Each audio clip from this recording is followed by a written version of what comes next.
alabiliriz abi. Çünkü fayda vermedi. Niye? İnterneti çekmiyor çünkü. Nebe suresinin ayetlerini okumaya devam ediyoruz. Bildiğiniz üzere 8. ayete kadar gelmiştik. Sizi çifter çifter yarattık kısmında kaldık. 3 haftalık periyotta 3 haftadır Nebe suresini okumaya çalışıyoruz. 8 ayet okuyabildik. Hızımızdan rahatsız olan var mı? Yani çok yavaş gidiyoruz diyen var mı aranızda? Ya bu kadar detaya girmesek, daha hızlı gitsek diye düşünen.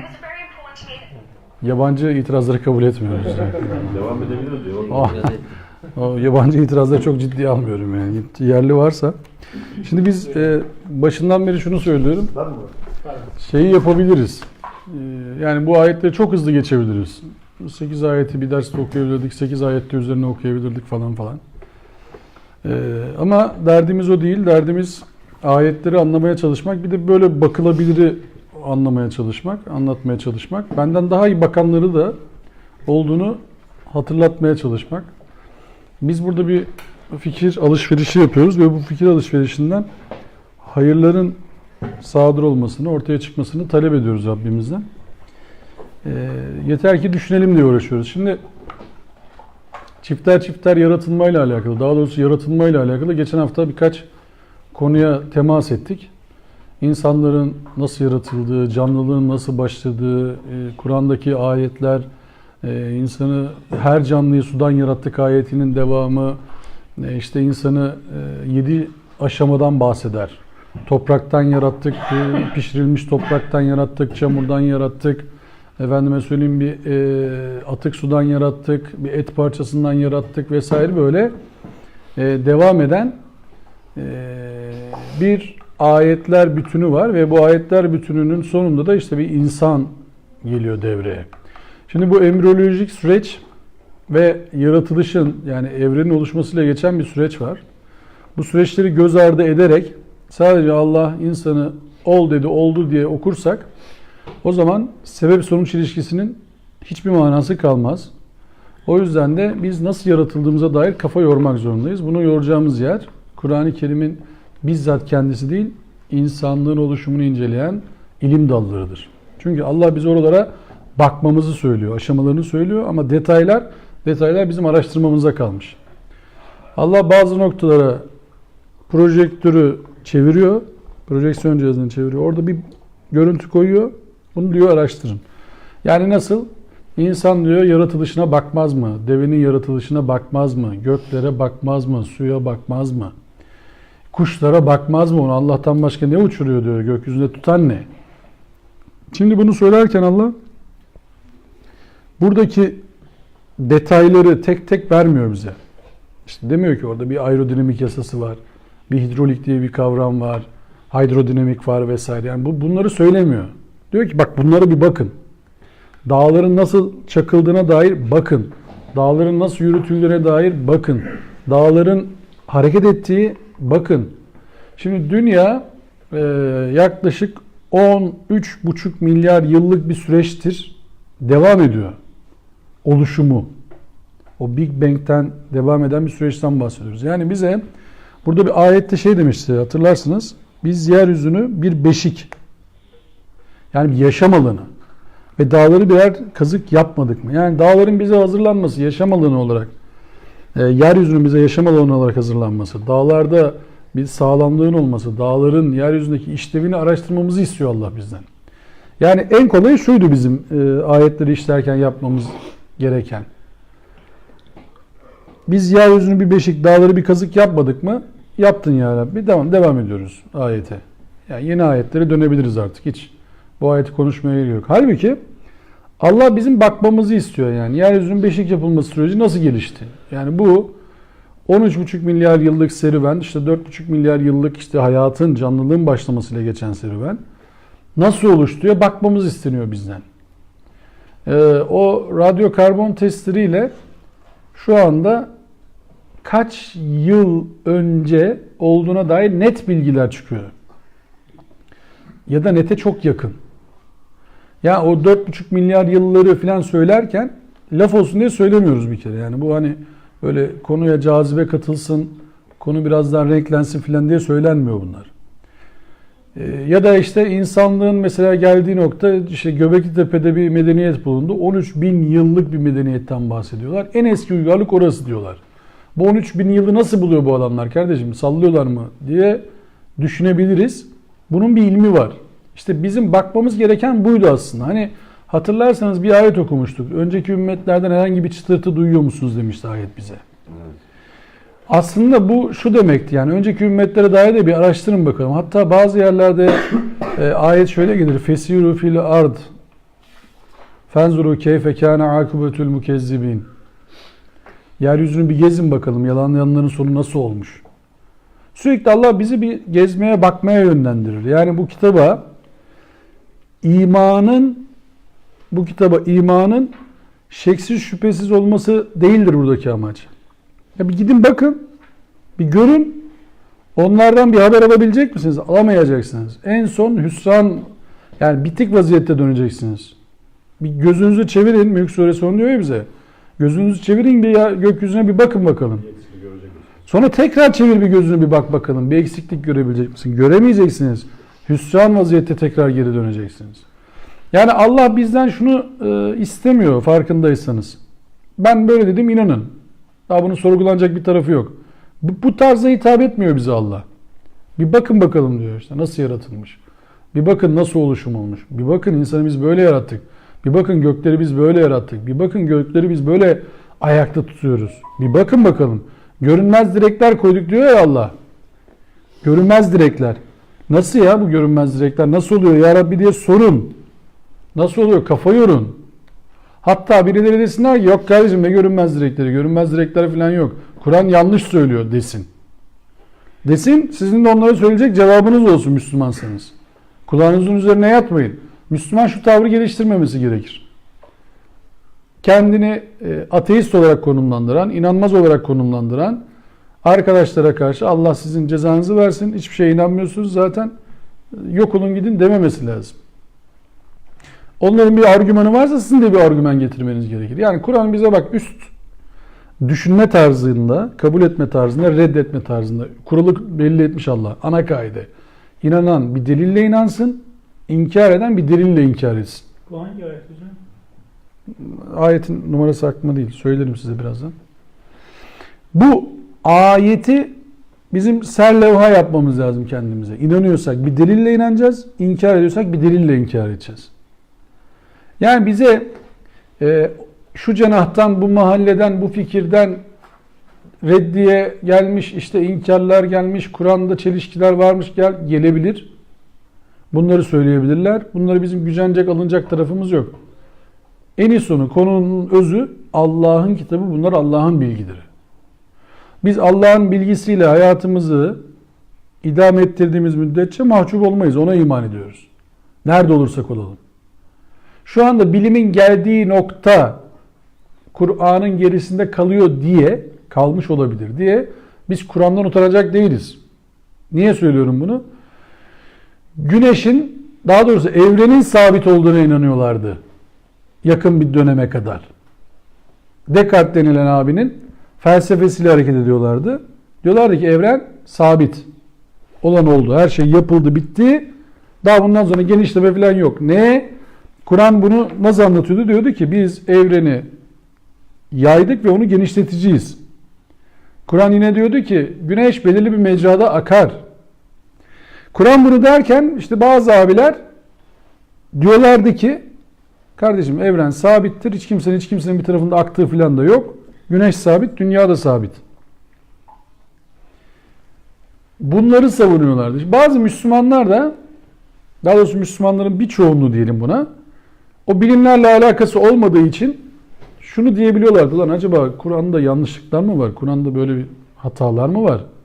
Hatta bazıları daha basit bir çıkarım yoluna geçtiler. Kur'an'daki bilgilerin doğru olmasına gerek yok.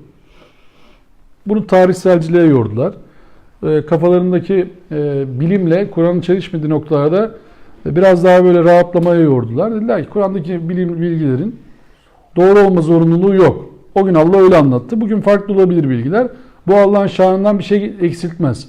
Halbuki Allah'ın verdiği haberin ne kadar sağlam olduğunu ıskalıyorsunuz böyle konuşunca. Allah'ın bilgisiyle alakalı ben bir üst başlık yap deseniz bana, ben derim ki Allah şaka yapmaz. Allah laf olsun diye ayet yazmaz. Allah laf olsun, orada işte kelimeler yerine kafiye olsun diye kelime seçmez. Onların esmalarda da bu böyledir. Her geldiği surede esmanın konunun bütünüyle, ayet surenin bütünüyle alakası vardır. Yani gelen esmaları dikkatli okumanız lazım. O esmanın yerine başka esma kullanılsa olmaz mıydı? Olmazdı. Çünkü konu bütünleşmezdi. Yani bunu ciddi okumanı, işte Kur'an'ı dikkatli okumanın böyle kendi içerisinde güzel açılımları var. O yüzden biz Kur'an-ı Kerim okurken bildiğimiz Enfal 42 tamam. Bildiğimiz, bilmediğimiz bütün ayetleri okurken bilimle karşılaştığımızda apışıp kalmamız gerekecek bir durum yok. Kur'an-ı Kerim'deki bilgilerin bilimle çürütülebilecek bir tarafı yok. Sadece şunu söyleyebilirim size. Bazıları geçen hafta burada,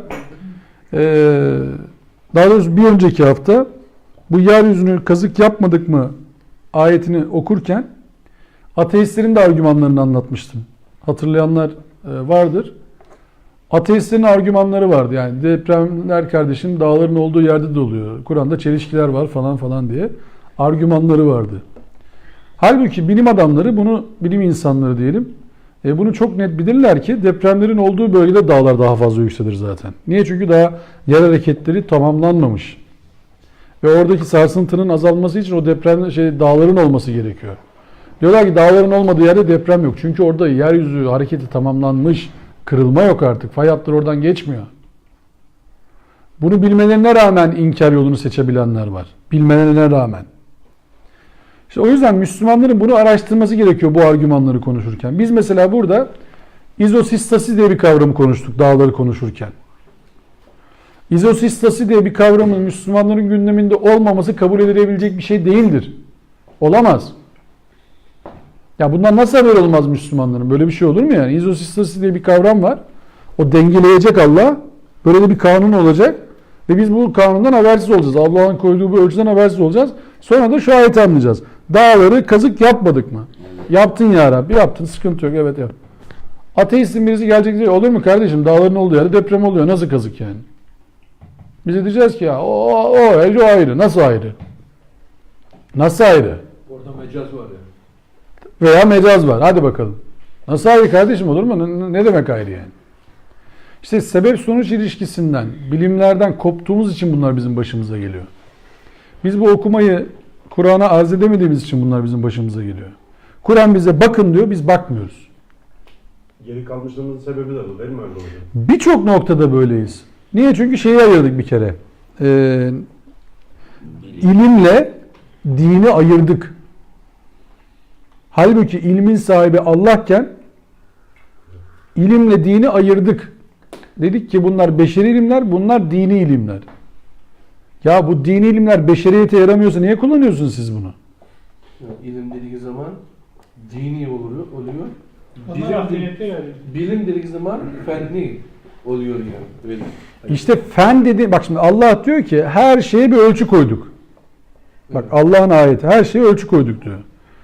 Her şeye ölçü koyduysa Allah, o ölçüleri bulanların Müslümanlar olması gerekirdi. Çünkü bunun ölçüsü var diyordu insanlık. Ölçüsü olması gerekir. Şimdi fraktal geometriler, kaos teorileri, şunlar bunlar bir sürü şeyler konuşuluyor bilim dünyasında. Bunları Müslümanların söylemesi lazımdı. Ya bunun bir ölçüsü vardır kardeşim. Utanmadan, sıkılmadan, ama bunu söylemesi için bunu ispat edecek argümanları da ortaya koymanız lazım. Bizim yaptığımız, geldiğimiz nokta ne? Müthiş buluş. Kur'an'da var. Bu ayette. Aynen. İnsanlar buluyorlar, bize diyoruz ki Kur'an'da vardı bu zaten. Bence 100 yılın en büyük buluşu bu. Onlar bulacaklar, bize diyeceğiz ki Kur'an'da vardı. Ama o bizi zilletten kurtarmıyor. Bu konfor seçimidir bu. Konforu seçiyoruz. Diyoruz ki onlar bulsunlar, biz de Kur'an'da olduğunu söyleyelim, bununla kıs kıs gülelim. Ama buluşlar onlarda kalıyor. Bilgi bizde kalıyor. Sahiplik, yöneticilik onlarda kalıyor, kölelik bizde kalıyor. Bu zilletin ta kendisidir. Ve Orhan Aslan Hoca'nın tabiriyle yakın gelecekte bilgimiz yoksa bizi köle bile yapmayacaklar. Niye? Çünkü şu andaki o 4.0 devrimi, işte 5.0 devrimi dedikleri şeyler tamamen otomasyona yönlendiriyorlar dünyayı. Şu andaki o sermaye sahiplerinin hedefi 7,5 milyarlık insanlık aleminin bir küsuratı olduğunu düşünüyorlar. 7,5 milyarlık sayının bir küsuratı olduğunu düşünüyorlar. O küsuratı temizlersek insanlık, geri kalan insanlık rahat edecek diyorlar. Sizce o küsurat kaç kişi? Efendim? 7 Efendim? 7,5. Hedefledikleri rakam kaç biliyor musunuz? 500 milyon adam kalırsak diyorlar, Dünyada. rahat ederiz diyorlar Ne yani. yapacaklar o kadar? Küsuratlı da yani bu Ya küsurat dedikleri rakam 7 milyar. 7 milyar insan ölürse 500 milyona düşersek geri kalanları da robotlara elimine ettik mi işleri? Robotlar var. Robotlar var. Hiç kimseye gerek yok diyorlar ve buraya hazırlanıyorlar şu anda. kaldırımları sokaktan büyük yani. Bak şu anda buraya hazırlanıyorlar. Bütün yollara böyle şarjlı üniteler yapmaları, efendim robotlara yapmaları, askerleri robotlardan seçmeleri. Burada seyrettirdin mi? Bir tane şeyde vardı, video vardı. Bu şeyde bizim grupta mı seyrettik? Hani Askerlik ter çok ki hoca. Yani. yok zaten geçen Fethi abi paylaşmıştı galiba değil mi? Bir tane kuşlar yapacaklardı değil mi? Evet, nokta atışı yok. Nokta atışı, mermili kuşlar yapıyorlar. Koordinatı giriyorlar, alnının çatına çekiyor. Hiç kimse savunma yapamıyor kendisine. Kalabalığın arasında gidiyor, hedefi buluyor.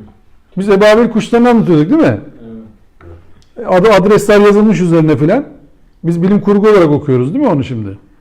Ebabil kuşlarının taşlarına Allah isimleri yazmış, adama gidiyor tak kafasına koyuyor diyor. Bize anlatılıyordu. Ama biz bunu mitoloji olarak hoşumuza gidiyordu. Bunun gerçekleşeceğine Allah hariç biz ihtimal filan vermiyorduk, bak itiraf edelim. Ebabil kuşlarının velev ki gerçek olsun bu anlattığım. Hani Allah taşların üzerine isimleri yazmış Ancak olsun. öyle olur inanıyoruz. Aynen öyle inanıyorduk biz. Allah tekrar taşların üzerine isimleri yazacak. O isimler gidecek. Ariel Sharon'u, Ching Ping Ping bilmem onları indirecek. Obama'yı şunu bunu filan. Biz de rahat edeceğiz. Buna inanıyorduk. Şimdi adamlar bunun projesini yaptılar. Bir bitti. Ya biz böyle Mehmetçik olarak elimize tüfek beklerken abiler oradan uçaktan atacaklar böcekleri. Böcekler gelip kafamıza sıkacaklar. Selametle. Bitti. Yani bizim bilimden uzak kalmamızın böyle güzel faydaları oldu bize. Tertemiz bir dünyamız var. Hiçbir şeyden haberimiz yok. Haber olmayınca da rahat ettik. Ama cennete Onlara gidiyor. ağır soruyoruz. Yani şimdi mesela YPG'liler branda çekiyorlar ya şey yapmaz. Tabii biz öyle bir formül buluruz ihtimal. Kuşlar takılır yoksa. Ha bunu düşünenler, şimdi şöyle bak, bunu düşünenlerin üzerine de düşünenler olur. Ne yapacaksınız? Onların frekanslarını bozacaksınız, GPS'lerini bozacaksınız falan falan. Ama bunları düşünüyorlar. Biz şimdi o ayet var ya, atlar hazırlayın, binek atlar hazırlayın, karşı atağa geçin, onlarla beraber caydırıcı olun. Size korksunlar bunları yaparken yani. Size getiremeyeceklerini bilsinler. Caydırıcı olun. Bizim caydırıcı olmamızın tek gayesi var, tek yolu var. Çok okumamız lazım, çok üretmemiz lazım. Başka türlü caydırıcı olamayız. Şimdi ciddiye alınacak tarafımız kalmadı. En büyük ihraç ürünümüz neydi bizim yakın tarihe kadar? Asker. Şimdi askere de ihtiyaç kalmadı. Ne yapacaklar ki bize? Adam diyor ki ben o Boston Dynamics diye bir firmaları var. İnternette videoları dolaşıyor. Robotlar yapıyorlar. Hopluyor, zıplıyor. Engel aşıyor. Basamak çıkıyor. İtiyorsun kendi kalkıyor. Yapay zeka ile öğreniyor itince düşmemesi gerektiğini. İtince düşmemesi gerektiğini öğreniyor. Öyle bir program atmamışlar içine. Hocam bir şey soracağım ben. Sakız orucu bozar mı? Bozar. Rusya'da mezesiz şey yaptı. Mezesiz füze yaptı. Bozarmış abi. Mezun yok. Sakız Sınırsız. orucu bu. Yani şekerli Abi Güneş enerjisiyle mi çalışıyor? Evet, çalışıyor. Sınırsız değilmiş. Balistik füzeler. Şimdi Şekersiz fark etmiyor. Bozar. geldik 8. ayete. Bu Bunlarla uğraşalım. 9. ayete. 9 ve 10, 11 hatta. Onu beraber okuyalım. Kaç hocam? 9, 10, 11. Estağfirullah. Ve cealna nevmekum subata ve cealna'l leyli libasa ve cealna'l nehara ma'aşa. Uykuyu bir dinlenme aracı kıldık. geceyi bir örtü, gündüzü de çalışıp kazanma vakti yapmadık mı? Daha doğrusu yaptık. Şimdi abiler burada uykuyla alakalı kısa bir şey göstereceğim size. Bir JPEG. Bu tabi buradan ne kadar gösterebileceğim emin değilim. Böyle oluyor mu? Oluyor, evet.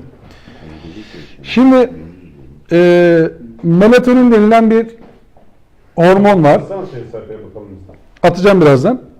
Melatonin denilen bir o hormon var. Ha, bunu atayım, ondan anlatayım. Bak, o daha kolay olabilir. Evet, akıl akıldan üstüne abi, bak şimdi. Bunu ben gruba atayım abi. Tabii canım. Tabii abi, hoca var yani. İstişarenin faydası işte. Ben şey yapıyoruz ya. Mukavele. Ne oldu? Yanlış kapıya gitmiş ya. Yanlış kumandasını. Çalışmıyor mu birader? Ben atmıştım. Sen ne yapıyorsun? Yok, bu şey yapacaktım da. Ben atmaya çalıştım. İndirmeye çalıştım, indiremedim. Neyse, o ama mail de. Neyse, at hadi. Kendine mail at istiyorsun, onu oradan gönder. Ben niye indirmediyse. Neyse. Bu melatonin denilen hormon dedik ya. Hormon, çok konuşulur. Evet. Melatonin denilen hormon gece 11 civarı, daha doğrusu ondan sonra salgılamaya başlanan bir hormon. Hocam benim 9.30'dan sonra geliyor. Normal biyonik, yani insanın biyonik uyku saati. Şimdi biz yatsı namazını geçtik ya, vakit olarak konuşuyorum. Bundan sonra insanın dinlenmesi gereken bir şeye dönüyoruz biz. Evreye dönüyoruz. Bak, normal şartlarda olsak 1800 yılları konuşuyoruz. Elektrik bu kadar yaygın değil. Çoktan İnsanlar en az 2 bölümlü uyuyorlar. İnsanlar en az 2 bölümlü uyuyorlar. Ne demek bu? Yani akşam yatıyorlar. Saat 2-3'e kadar bir uyku tamamlanıyor. Ondan sonra kalkıyorlar. Sonra ikinci uykuya geçiyorlar. 1800'lü yılların ortalarına kadar bu böyle devam ediyor. Niye? Çünkü elektrik yok. Ve insanın o uyku saati, evrenden gelen, işte evrenle uyumlu uyku saati o saatlerde başlıyor. Şimdi biz çocuklar için de geçerli, yetişkinler için de geçerli bu. Bu melatonin hormonunun salgılanması için saat 11'de insanın dinlenmeye çekilmesi lazım. Karanlık bir ortamda. Karanlık bir odada. Gece olmuyor. Aynen öyle. Ve o saatte uyumanız gerekiyor. Vücudu dinlenmeye çekmeniz gerekiyor. Karanlık bir ortamda. Işığın olduğu bir ortamda tam dinlenme sağlanmıyor. 11'den 3'e kadar, ki 3'te bu pik yapıyor artık. Hormon salgılanması devam ediyor. Bu melatonin salgılandığı zaman vücutta birçok fonksiyon normale dönüyor. Kanseri engellemeye kadar fonksiyonu olan, faydası olan bir hormondan bahsediyoruz melatonini konuşurken. Şimdi çalışma endekslerini tutan, çalışma raporlarını tutan kuruluşların verdiği raporlara göre düzenli gün içerisinde çalışan, sabit değil, hareketli çalışan ve akşam 11 ile 3 arası ya da minimum 8 saat uyuyabilen insanların sağlık problemleri diğer insanlara göre çok daha az. İkinci sırada normal mesai saati içerisinde çalışan ama oturarak çalışan, yine işte akşam 8 saat vesaire uyuyanların sağlık problemleri. Üçüncü sırada gece çalışan, gündüz yatar. var, aynen öyle. O insanların sağlık problemleri. Gece var mı? Yani gece uyuyan, gece uyumayan, aynı zamanda oturan, anlatabiliyor muyum? Oturmayan, hareketli olan, gece çalışan, hareketli olan ama gündüz uyuyan. Gece o uyku saatte uyuyamayan. Dördüncü en berbatı gece çalışan, hareketsiz çalışan ve gündüz uyuyan. Ben çok hareketli. Vücudun en çok hastalığa döndüğü insan tipi o. Bunlarda ne oluyor?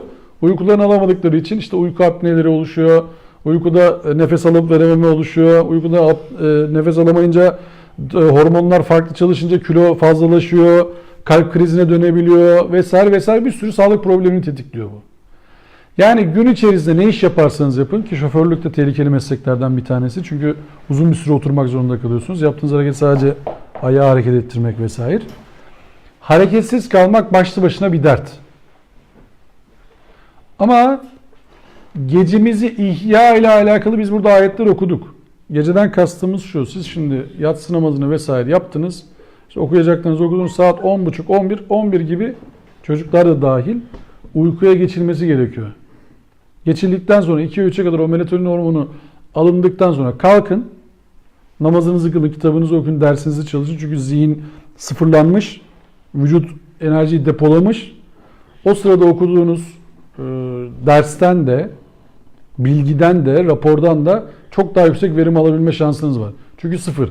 Bu kaça kadar devam ediyor? 7'ye kadar. 7'den sonra hormon salgılamıyor vücut. Müddetsin suresinde de var zaten. Gece kalmışsın. İşte bir kısmı diyor ya orada. Biraz uzatın, biraz kısaltın vesaire. Aslında ayetin işte demin konuştuğumuz konuyla da biraz örtüşüyor. Ayetin geldiği noktayla bizim anlatmaya çalıştığımız şey aynı.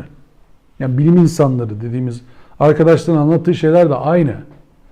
Onu gönderebildik mi? Ne oldu bu? Geldi. Buradaki şey de aynı. Bu melatoninin salgılanmasıyla alakalı çizelgede burada 10'da başlatmış. 11 olarak genel bir kabul var. Bu şeyle alakalı melatoninin salgılanmaya var. Ama 10'da bu hormon yavaş yavaş vücut salgılamaya başlıyor. Yani 11'lerde filan biz evde karanlık ortamda uykuya çekilsek 11'den 3'e kadar olan bölümü 4 saati değerlendirsek 3'ten işte bir 2 saat sabah namazı vesaire, şimdi biraz uzadı tabii, sabah namazı biraz aşağı geldi de kalsak 3'e 4'e 5'e kadar 2 saat duruyorsak 6 saat minimum uyursunuz temizinden. Minimum uyursunuz yani. Ama öyle 5'ten sonra 7'ye 8'e kadar uyudunuz, o zaman da 8 saate bulursunuz. Yani 8 saatlik uykuyu yine yapmış oluyorsunuz. Sadece ne? Alışkanlıklarınızı değiştireceksiniz. Alışkanlıklarımızı değiştireceğiz. Yani uykunun dinlenme aracı kılınması olmazsa olmaz bir şey. Çünkü insan uykusuz yaşayamaz. Uyku basmayacak tek varlık vardır. Tek nokta vardır, Allah. Onun haricinde hiç kimse uykusuzluğa dayanamaz. Bazı insanlar var böyle hiç uyumadan yaşıyorlar. Hiç uyumadan yaşayamazlar. Çok az dinlenerek yaşayabilirler. Rahatsızlığı var, insan- Ama onların da mesela şeyi var. Çok büyük rahatsızlıkları var. O sapma mesela. Yani tavsiye edilen bir model değil. Yani şöyle düşünün. Hiçbir peygamberin de böyle bir tavsiyesi yok. Ya Allah Resulü kalkıp gece vakti ibadet ediyor ama bütün gecesini öyle geçirmiyor. Hiçbir sahabenin de böyle ya hiçbir uyumayalım artık bundan sonra biz böyle yapalım dediği de vaki değil. Ama bütün işte o zinde kalabilmenin esprisi, yani 15 saat uyuyunca olmuyor. Mesela 8 saatten fazla uyku insanı bozuyor. Beni aşırı bozuyor. Bak 8 saatten fazlası zararlı. Bazılarına göre 4 saat yeterli diyorlar vesaire. Ama sizin bizim bu kendimizi mesela bazen öyle olur hayatınızda 10-15 dakika bir uykuyla böyle acayip enerji depolarsınız. Vücut böyle kapatır kendini. Bir 10-15 dakika kestirsen tekrar devam edebilirsin. Tabii o araba kullananlar o bazen yaşarlar onu, böyle bastırır uyku. Bir 10-15 dakika çekilsen kenara devam edersin. Özellikle sabah karşı olan... Tabii inat edersen ama bir tarafa girme ihtimalin çok fazla. Ama gece benim anladığım gece yolculuğu ben zaten sevmem de gece pek fazla işte çalışarak, yola çıkarak falan gece değerlendirilmez. Gece insanlar için dinlenme aracı, çok zorda kalmadıkça insan fıtratına uygun yaşamak lazım. Şeyin de düşüyor yani, normal refleksin %50'den aşağı düşüyor yani görüş alanının. Çünkü beyin de o saatte uyuman gerektiğini sana empoze ediyor. Çünkü rutinin var. Stres oluyorsun. Rutinin var, uyumuşsun yani. 30 sene 40 sene uyumuşsun o saatlerde. Bir iki akşam araba kullanıyorsun. Diyorsun ki erken gidelim de işte bir an evvel varalım da falan. Ama beyin diyor ki uyuyorduk, ne oldu yani, bir şey var bu işte, bir yanlışlık var diyor bu işte. Beyin de ona müsaade etmiyor aslında. Beyin de seni uykuya yönlendiriyor. Bu sefer ne yapıyorsan vücuda uyarıcılar yüklemeye çalışıyorsun. Enerji içecekleri, şunlar bunlar falan. Kahve. O da zarar veriyor bu sefer. Ne yaptın? 3 saat erken gittin diye vücuda zarar verdin. Ya fıtrata uygun yaşamadık aslında. Bunlar hep bizim ömür kalitemizden, yaşam kalitemizden Hocam götürüyor. bütün kazalar hep sabah karşı olan Öyle. olaylarda. Şarampole yuvarlandı diyor. Sabah gider. Uykulu gidiyor mesela. Bir anlık virajı kaçırmana bakar. Aynen öyle. Hiç uyumuyordu. Bir an uyuyor oluyor zaten. Bir an uyuyor oluyor zaten yani. Saniye böyle. Ömrü boyunca uyumamış. Tamam bir kere uyumaya bakıyor zaten. Büyük kaza bir kere geçirilir. Aynen. 2-3 kere geçirilmez ki büyük kaza. Geçirirsin ya bir daha geçiremeyecek hale gelirsin ya da Geçmiş olsun. Allah selameti üzerine olsun yani. O net o işler. O yüzden uyku hususunda yani çok affedersiniz böyle aman yatalım of süper filan diye anlatmıyorum bunu. Ama bunun bir mantığı var. O saatlerde özellikle çocukların vesaire mümkünse de ışıktan uzaklaşması gerekiyor insanların. Bu telefonlardan, bilgisayarlardan uykuya dalmadan önce. Gece lambası falan sıkıntılı bir konu. Melatonin hormonunu etkiliyor. Karanlık. Karanlık olması gerekiyor. Bu işin mantığı karanlık. Karanlıkta uyuyacaksın yani. Hasan gözlerini bağlı. Hatta ben bir şey okumuştum. Doğru. Karanlıkta uyuyacaksın yani. Bu körlerde melatonin hormonu daha fazla salındığı için kanser olayı onlara çok daha azmış yani. İşte enteresan bir hormon bu işte. Ama Cenab-ı Allah iki taraftan almıyor. Bir taraftan alıyor, bir taraftan şey yapıyor. Onların şey de fark ediyor biliyorsunuz yani. O parmaklarıyla okumaya başlıyorlar. Şeyleri, rüzgarı okuma kabiliyetleri değişiyor. Sokakları öyle nasıl görüyorlar zannediyorsunuz siz? O hava akımından sokakları fark ediyor onlar. Biz şimdi hava akımından sokak mı fark ediyoruz yolda giden? Var mı yapan aranızda? Ulan dur sokak geçtik falan diyen var mı yani? Metro istasyonlarında farklı akımlar var. Orada işte mecburen fark ediyorsun artık. Öyle bir akım oluyor ki orada yani. Allah Allah sesleriyle. O akım var yani. Ya bu arada bak bir ricam varsa sizden harbiden o sarı noktalı yerler var ya oraya araba bırakmayın abi. Bak bırakan varsa harbiden yapmayın abi böyle bir şey. O şeyden Bu sarı noktalı yerlere ya bu engelli kardeşlerimiz için yapılan yerlere araba falan bırakmayın. Bırakanı da mümkünse uyarın abi. Sakın yapmayın. Bak ulan ceza yiyecekseniz gidin caddede cezayı o adamların şeyini almayın yani özgürlüğünü. Engellemeyin Allah korusun. Hepimiz öyle olabiliriz bir de ya. Hiçbirimizin garantisi yok ki. potansiyel şeyiz yani. Bir de bebek arabasıyla oradan gitmeye çalışıyorlar geçemiyor. Engelli arabasıyla gitmeye çalışıyor geçemiyor. Ya benim ne hakkım var abi orayı nasıl engellersin ya böyle bir şey olabilir mi yani? Ya Allah'a şükür birileri akıl ettiler de öyle yollar yapılıyor Türkiye'de. Engelli kardeşlerimiz için. Ya kardeşim olacak iş mi bu oraya araba mı bırakılır ya?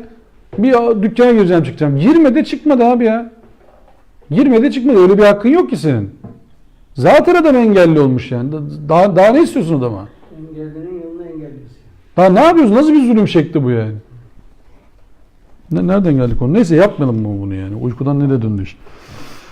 Yani gece örtü gündüzde çalışıp kazanma zamanı. Gündüz bütün faaliyetlerimizi yapacak kadar zamanımız var. Gece de gündüzü hesaba çekecek kadar zamanımız var. Var diye var şimdi ne yapacağız? Yani mümkün olduğu kadar fıtrata uygun işler yapmak lazım. Bu Gerek yok ki. koyunlar, kuzular, çiftlikler, bilmem çoban abiler. Abi ne güzel böyle bir standartları var değil mi? Biyolojik saatle çalışıyorlar. Hiç onların derdi de yok yani. Ben tahmin etmiyorum ki şey olsun, alarmı olsun yani. Doğada yaşayan adam alarmla çalışsın. Mümkün değil. Yok abi ya günler saatin doğaya bakarak. Mümkün değil yani. Doğada yaşayan adamın, doğanın barışık adamın telefonla, saatle, alarmla işi olmaz. Mümkün değil yani. Olamaz öyle bir şey yani.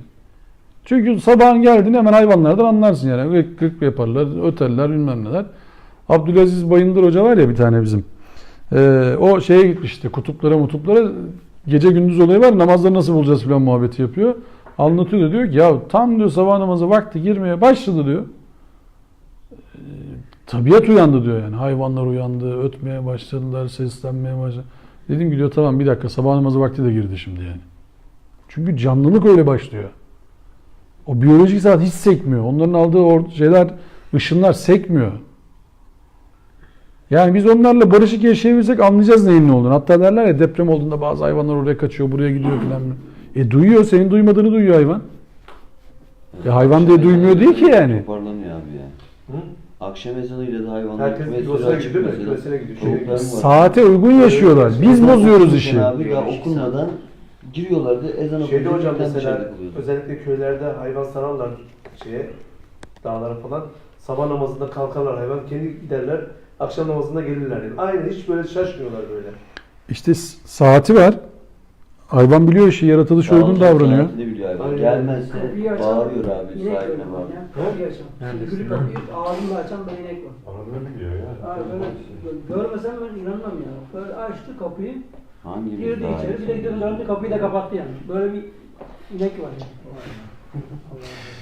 Şimdi girişini çıkışını biliyor yani. 12. ayet, üstünüzde 7 kat sağlam göğü bina ettik.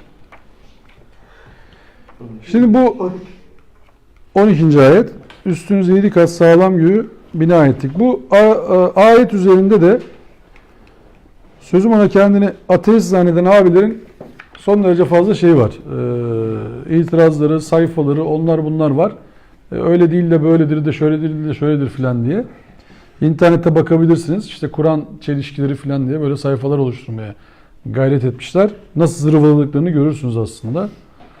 Ama zırva tevil kabul etmez yazarsın. İnternet ortamı öyle bir şey. Bunlara karşı argümanlar var mı? Allah'a şükür var. Onlara da bakarsanız onları da görürsünüz. Şimdi bu 7 ile alakalı şunu bilmemiz iyi olur. Birkaç konu var. Aslında çok konu var da yani inşallah şey yaparım. Aktarabilirim size. Bu 7 kat gökle alakalı 7 kelimesinin rakamsal değer mi, çokluk anlamına mı geldi? Bilim insanlarının araştırma ve incelenmesine bırakılmalıdır. Bazen bu tür sayısal ifadeler rakamsal bir değerden öte çokluk anlamı verdiği bilinir. Bakara suresi 261, Tevbe suresi 80, Kadir suresi 3 gibi. Şimdi 1'e 10, 1'e 70, 1'e 700'ler var ya, bu 7 rakamının çokluğu ifade ettiği ya da 70 rakamının çokluğu ifade ettiği Arap dilinde, Arap toplumunda bilinen bir gerçek. Yani böyle 100 üzerinden değil de 7 üzerinden giden bir şey var veya 3 üzerinden çokluğu anlatımlarda kullanımları var. O yüzden Arapçayı biraz bilmek burada etken. Şimdi burada 2 tür okuma şekli var. Bu ateist arkadaşların okuduğu gibi okuyabilirsiniz. Kur'an diyor ki 7 kat gök var. Kardeşim biz araştırdık 5 kat gök var. Ya da biz araştırdık onlarca kat gök var. Nereden çıkarıyor Kur'an bunu diyebilirsiniz. Ama her tasnif kendi içerisinde biraz tahrifi de barındırır. Çünkü size göresi var bu işin. Yani bir katmanı diğer katmanın devamıdır. O ayrı bir katman değildir diye okuduğunuz an o size göre bir okuyuştur ve sizin kabulünüzdür. Benim bilgim yanlışa çıkabilir sizin açınızdan. Yani Kur'an-ı Kerim'in 6236 ayeti üzerinden konuşuyoruz ya biz. 6236 ayeti bazıları desek yok kardeşim 6300 küsur ayet var. Bazı ayetleri birleştirip bazı ayetleri ayıran okuyuş stillerinden bunu söylerler. Metin açısından söylemezler. Sayma açısından söylerler. Ya bazıları besmeleyi de işin içerisine katar. Ayettir der. Bazıları besmeleyi katmaz. Sadece şeydeki Sebe suresindeki besmeleyi katarlar. Ayet olarak. Diğerlerini kabul etmezler mesela. Surenin başındaki 114 taneye besmeleyi kabul etmezler. Bazıları Fatiha'dakini ayet kabul edenler, bazıları etmezler gibi. Anlatabiliyor muyum? Yani o tasnif ettiğiniz zaman farklılık varmış gibi bir konuşma çıkabilir. Ama burada farklılık yoktur. Yani besmele ile başlanması neden? Feyza kara'tel Kur'an festaiz billahi mineşşeytanirracim var ya ayet. Yani kovulmuş şeytanın şerrinden Allah'a sığın Kur'an okumaya başladığın zaman. Bu ayeti alıp her surenin başına Bismillahirrahmanirrahim, Euzubillahimineşşeytanirracim, Bismillahirrahmanirrahim diye bir usul geliştirilmiş. Bunların hepsinin bir ayet mi yoksa sadece söylev mi olduğusunda ihtilaf olmuş. Mesela bu bir okuyuş şeklidir. Derler ki 6236 değil, 114 tane daha üzerine ekleyin. 6340 6000 kaç? 6350. 6666. Ya da 6666 kesin değil de neyse onu kim nereden bulmuşsa. Onu ben size açıklayayım. Buyurun. Avrupalılar, Hristiyanlar İslamiyet'i şeytanla özdeşleştirmek için şeytanın simgesi Avrupa'da 6'dır. 66'dır. Müslümanları şeytanla birleştirmek için onlar uyduruyorlar bu altına ve diyorlar ki bakın şeytanla alakası var Kur'an. Kur'an şeytan ürünü. Şeytanın katkısı var. Bak, Bizim Müslümanım diyen abiler niye savunuyor 6666'yı? Bunu yutmayalım sakın hiç kesinlikle. Hayır yutmaya gerek yok. Bak şimdi yutmak ayrı şey. Tekrar edenler var ya. Tamam işte yutmaya gerek yok. Şöyle demek lazım. Abi sayar mısın ayetleri? Yani bak fiilist var. Say abi topla bir de. Ya 6666 olduğunu iddia eden için söylüyorum. Çıkmıyor. Bak Firist var abi. Say abi orada ayetleri. Diyanetten say. Nereden istiyorsan say yani. Topla altında. Say abi, aldı bir tane hesap makinesi eline. Çıkmıyor zaten. Neyini savunuyorsun bunu yani? Bu kadar boş bilginin neyini savunuyorsun? Ya çok büyük bir iddia değil bu yani. Çok basit. Yani say abi ayetleri, topla. Yanında yazıyor surelerin girişinde. O sıkıntıya bile girmiyor. 114 tane sayfa çevireceksin yani çok çok. Surelerin başına gel abi. Şimdi Kur'an-ı Kerim'de 4 ayet okuyacağım. Bakara suresi 29. O ki yeryüzünde ne varsa hepsini sizin için yarattı. Sonra göğe yöneldi. Onları 7 gök olarak düzenledi. O her şeyi bilir diye bir ayet var. Bakara 29. Fussilet 11. Sonra duman gaz halinde bulunan göğe yöneldi. Ona ve arza isteyerek ya da istemeyerek buyuruma gelin dedi. İsteyerek buyruğuna geldik dediler. Fussilet 12. Böylece onları 2 günde 7 gök halinde takdir edip her göğe kendi iş ve oluşunu vahyetti. Ve biz arza en yakın göğü kandillerle bir korumayla donattık. İşte bunlar aziz ve alim olanın takdiridir. Mülk 3. Birbiriyle uyumlu şekilde tabakalar halinde 7 göğü yaratmış olan odur. Merhametli olanın yaratmasında hiçbir uygunsuzluk göremezsin. Gözünü çevirip gezdir. Herhangi bir çarpıklık, çatlaklık görüyor musun? Şimdi bu sevgili arkadaşlar bu işte 5 tanedir, 10 tanedir, 15 tanedir filan derken aslında cambaza bak demeye çalışıyorlar. Başka bir şey gizlemeye çalışıyorlar. Bunun biraz ilmine vakıf olsalar bunlar zaten böyle bir argümanların olmayacağını bilirler. Şimdi Allah'ın tabakalar halinde göğü yaratmasını secde etmeleri gerekirdi ilk başta. Biraz ilmi edepleri varsa. Yani ne demeye çalışıyorum? Bundan 1400 yıl önce bir tane kitap diyor ki tabakalar halinde yaratıldı gök. Çoklu tabakalar halinde yaratıldı. Bir kere bu bilginin önünde saygıyla eğilmeleri gerekir. Secde etmeleri gerekirdi. Çünkü bu o zaman için anlaşılan bir şey değil. Yani Mekke'de, Medine'de bile bunu ne diyor Allah filan diyebilecek bir ortamları yoktu. Yani rasathaneleri yoktu. Orada gök bilimleriyle o astrofizikçileri yoktu. Astronomileri yoktu vesaire. O zaman söylenen bir doğrunun önünde eğilmeleri gerekirdi. Ama eğilmek şöyle dursun, yalanlamaya gayret ediyorlar. Yani insan edepten der ki ya o zaman bunun bahsedilmesi bile büyük iş. Çünkü Hz. Muhammed'in herhangi bir fizik fakültesinden, herhangi bir astronomi fakültesinden, herhangi bir astrofizik fakültesinden mezunluğu yok. Bazıları diyor ya Hz. Muhammed kendisi yazdı bunu. İyi de Müslüman nasıl bir adamdan bahsediyorsun ki sen? Aerodinamikten haberi olacak, hidrodinamikten haberi olacak, astrofizikten haberi olacak, dağlardan haberi olacak, sudan haberi olacak, embriyolojiden haberi olacak, biyolojiden haberi olacak, jeomorfolojiden haberi olacak. Nasıl bir insandan bahsediyorsun sen? Nerede okundu bu? Geçen ders burada olanlar vardı. Geçen ders Allah Resulü'nün yaşadığı dönemde kaç tane okuma yazma bilen vardı diye bir bilgi verdi Mustafa Hoca. Tahmin olan var mı? Okuma yazma bilen, okuma demiyorum. Okuma yazma bilen kaç kişi vardı diye bilgi verdi. Mekke'de mi? Mekke'de. 12 diyeyim mesela. Tam 12 tane. Ha. Yani öyle bir ortamdan bahsediyoruz. Sözlü kültürden bahsediyoruz. Yazılı kültür yok. Öyle kütüphaneler dolusu yer yok, kütüphane yok. Çünkü 12. ayet. Yani bizim bilmemiz gereken şey şu. Bu kendini ateist zanneden arkadaşlara şunu dememiz lazım. Biraz insaflı olun. Ya boş verin yalanlamayı falan. Tamam yapın da ben mesela çok faydalanıyorum onlardan. Yalan atmıyorum bak şimdi. Çok faydalanıyorum. Acayip şeyler yazıyorlar. Allah Allah diyorum ya. Nereden bulmuşlar bunları yani? Araştırıyorlar hocam.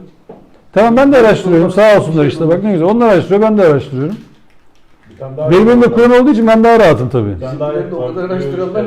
Yok diye az. Yani, diyor ki göğe çıkın diyor, isterseniz bir bakın diyor Allah. Diyor güç yetiremezsiniz diyor ama diyor fazla bir güçle aşabilirsiniz şeyi var. Hangi surede olduğunu bilmiyorum. Hayır. Mesela yerde ve gökteki ayetlerimizin yanınızdan geçersiniz de diyor. Fark etmezsiniz. Şimdi ne demek o? Yerde ve gökteki ayetlerimizin yanından geçersiniz. Bir sultan diyor. Mesela Wi-Fi abi Ya işte. biraz Yani bu- önce bilgiye bak şimdi. Tabii şimdi yerde ve gökteki ayetlerimizin yanından geçerseniz de fark etmezsiniz diyor. Şimdi nasıl bir okuma şekli bu yani? O zaman Hani göğe dair hiçbir bilgi yok neredeyse. Ancak işte kahin dediğimiz arkadaşlar var. Şöyle olacak, böyle tutacak filan falan. Ama bu okuma işi, o ayetleri okuma işi bambaşka bir iş. İşte o yüzden bilim, ilim neyse din ayrılamaz. Yani dinin cahil dindar, dinsiz alim ikisi de zararlıdır. İkisi de zararlıdır. Cahil dindar Allah rızası için iftira atar. Allah rızası için adam keser. Dinsiz alim ahlakı olmaz. Ahlakı yok adamın. Atom bombası yapıyor ya. Atom alıp adam öldürmeye kullanıyor. Ya atom bombasını bizim bu masadan yapma şansımız var mı? Yok. Nereden yapacağız öyle bir şey biz ya? Adam okumuş, mühendis olmuş, fizikçi olmuş, nükleer fizikçi olmuş. Atom bombası yapıyor, hidrojen bombası yapıyor ya. Allah'ı yok. Allah'ı olmayınca ahlak olur mu adamın ya? Ya da inancı ona kötü şeyler emrediyor. Ben Hitler denilen herifin belgeselini seyretmiştim. NTV'de yayınlamışlardı. Diyorlar ki Hitler Partisi'ne mensup olanlar, ya bu kadar adam öldürüldü. Hiç mi canınız yanmadı sizin ya? Adam ne diyor biliyor musun? Onlar insan değildi ki diyor. Yani nasıl öğreti var orada? Nasıl bir vicdanınız var sizin? Şimdi Çinliler de öyle yapıyor ya. Bizi insan görmüyor. Ama işte bu ne biliyor musunuz? Bir tabir var. Diyor ki kedi yavrusunu yiyeceğiz ama fareye benzetilmiş. Sen şimdi insan olmaktan çıkaracaksın onu. Çıkarırsan ancak onlara o kadar zulmü yapabilirsin. Ya Müslümansınız, gözünüzü seveyim. Adam bir tane bir şey demiş. Ne dedi? Şöyle olacak. Tamam, bunun katli vaciptir. Ne oluyorsunuz ya? Kimin adına nasıl yapıyorsunuz bunu siz ya? Nasıl yapıyorsunuz kardeşim siz bunu ya? Ya bu devlete de Allah akıl fikir versin ya. Nasıl buna müsaade ediyorsunuz bu konuşmalara ya? Adam açıktan tehdit ediyor. Kafasını koparacağız, kellesini alacağız. Nereden alıyorsunuz? Nasıl alıyorsunuz siz ya? Kimin adına ya? Onların en sefili şey dedi işte ya. Kardeşim dedi, Hristiyanlığın dedi sahibi var. Müslümanlığın sahibi yok. Burada da sahibi olmaz. Lan Müslümanlığın sahibi belli. Senin dininin sahibi yok. Sen neye inanıyorsan sen o dinin sahibini istiyorsun. Müslümanlığın sahibi belli. Dinin sahibi belli. Bu dinin sahibi Allah. Kuralları koyan Allah. Sana vermedi bu dini. Öbürü diyor ki bu arı çökerse din çöker. Çöker tabii. Senin dinin çöker. Müslümanlıkla alakalı bir şey değil ki bu. Allah şimdi Buhari'ye güvenip mi din indirdi? Buhari kitabı yazar diye mi peygamber gönderdi? Nasıl bir okumanız var sizin ya? Buhari gelinceye kadar ondan önceki neden çökmemişti? Hazreti Muhammed yandı yani. Buhari de yok. Ne yapacaktı Hazreti Muhammed? Bir de arada 200 sene. Hazreti Musa ne yapacaktı? Ya siz ne söylediğiniz farkında değilsiniz ya. Buhari'nin geldiği yere bir faydası yok. Onlar Hayır, nasıl öldüğünü biliyor musunuz? Konuştuk mu burada hiç onu? Zaten Buhari kim? Buhari dediğiniz arkadaş bilmiyorum ki. Allah selamet versin. Eğrisiyle doğrusuyla Allah'ın huzurunda hesabını verecek. İnşallah iyi amelleri fazladır. Belki de böyle Müslüman mezarlığına defnedilmemesi yönünde fetva verilen birisi ya. Neden bahsediyorlar? Kimi savunduğunu söylüyorlar yani. Geldiği son nokta, Sema gidin yani Özbekistan'a giden birisi olursa görür. Şehrin dışında bir yerde gömülüyor. Niye? Bir tane yerde işte o hakim gücün, bu şu anda çok meşhurlar ya, Ehl-i Sünnet vel Cemaat diye bir din var ya ortalıkta. Onun gibi bir grubun bir fetvasını, yok ya kardeşim öyle değil dediği için selam verilmez, hasta olsa ziyarete gidilmez, kız alınmaz, kız verilmez, cenazesi kılınmaz, Müslüman mezarına defnedilmez diye başka yerlere defnedilen birisinden bahsediyorsunuz ya. Ona da kalmamış yani iş. Onu bugün ilahlaştıranlar, böyle çok yukarıda görenler, bir de sonuna baksınlar adamın ya. Ama konum o değil yani. Ben sadece lafı geçti diye söylüyorum. Ben sadece göklerle alakalı birkaç şey söyleyeceğim. Kafayı çok karıştırmadan. Birincisi, atmosferin dünyamıza en yakın katmanı tropofosfer. Kutuplarda 6 kilometreye kadar kalınlık, ekvatorda 12 kilometreye kadar kalınlığı olan bir tabaka. Hava olayları tropofosferin 34 kilometrelik kısmında oluşur. Atmosfer gazlarının %75'i bu katmandadır. Troposferin 50 kilometre kadar yüksekliğe uzanan stratosfer diye ikinci katman var. Troposferin 50 kilometre üzerinde stratosfer var. Üçüncü olarak ozonosfer var. Ozon tabakası olarak da anılır. Canlılar için öldürücü etki yapan monot ışınları tutar. Bunun üzerinde dördüncü kademe mezosfer var. Mezosferin üzerinde termosfer var. Termosferin üzerinde yeryüzünden 500 kilometre kadar uzakta, yükseklikte iyonosfer var. Bu tabaka radyo dalgalarını yansıttığı için yeryüzündeki haberleşmeyi mümkün kılar. Atmosferin en üst katı ise egzosfer. 10.000 kilometreye kadar uzanır. Bu katmanda gaz oranı iyice azalmış ve iyonlara ayrılmış durumdadır. Fakat 7 katmanın, bu saydığımız 7 katmanın ileride 10 katman, 20 katman, 30 katman olarak tariflenmesi de mümkündür. Kendi içerisinde diyorsun. Kendi içerisinde bağlantılarıyla vesaire vesaire. Yani burada tabakalar halinde yaratılması anlatılır. Hocam biz Şu an hani- anlattığınız 7 mi oldu o zaman? Şu saydığım 7 idi. O 7 de buradaki 7 aslında denk Hocam geliyor biz yani. uçakta gittiğimizde hangi Popüler katman- olan 5. Biz hemen üzerinde çıkıyoruz yani. Popüler olan 5 diye gösteriyorsun. Birinci katman değil mi? Hayır, ikinci katman. İkinci katman. Stratosferden uçuyor uçaklar. Öyle mi? Şimdi atmosferin üzerine çıkıyorsun ya işte. Buradayız ya şimdi. Bir üstüne çıkıyoruz bunun. Bulutlara geçiyoruz yani. İkinci tabakada mısınız? O kadar. Bu beşi demelerinin de, bu ateist abilerin 5 demelerinin de mantığı şu. Bazıları diyor onun devamı. Onun devamı diyorlar ona. Yani atıyorum şu şey ne bu? Şeyi söylüyorlar. Ozonosfer diye bir tabaka yok. O stratosferin İyonosfer. Arada bir söylediğin şeyi hep arada birkaç tane söyledim. o oraların devamı diyor. Bunlara işte bu bakış açısı şeyden uzak. 5 olur, 7 olur falan fark etmez. Şeyden uzak, o insaftan uzak o okuma açısı. Yarın öbür gün bu 7 çıkacak. Ne olacak? Diyelim ki yarın öbür gün diyecekler. Yok kardeşim ya bu şey yaptı bir tanesi. Bilimsel makale. 7 kardeşim bu şu anda.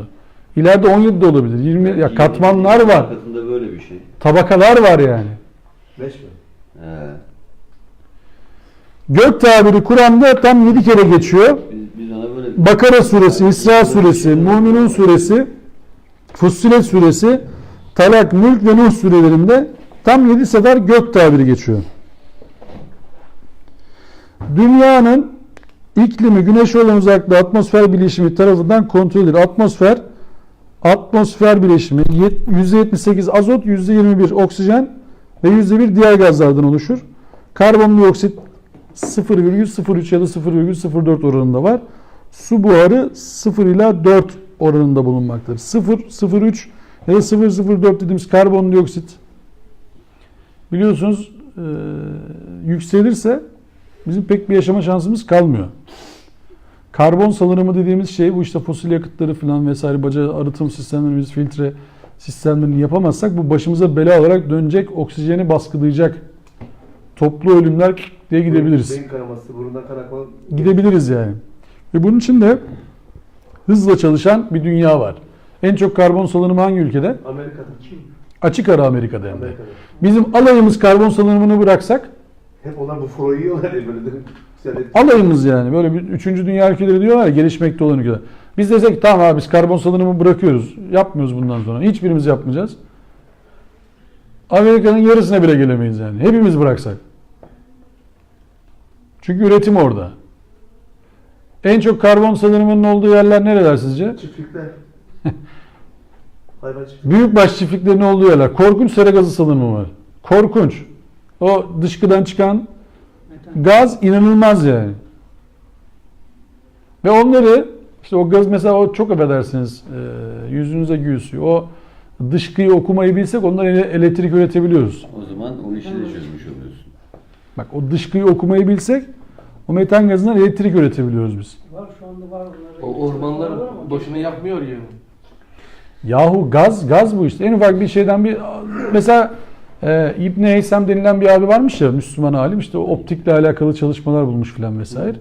Şimdi bu mercekler şunlar bunlar giriyor devreye. Şimdi siz bir camı Allah korusun şeye attınız. Ormana attınız. Kırıldı. Doğru açıyı buldu mu yakıyor işte etrafını.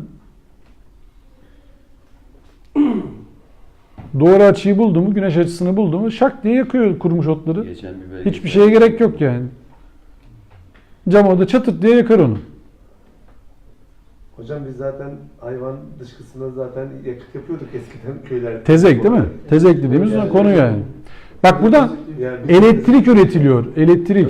Metan gazıyla elektrik üretiliyor.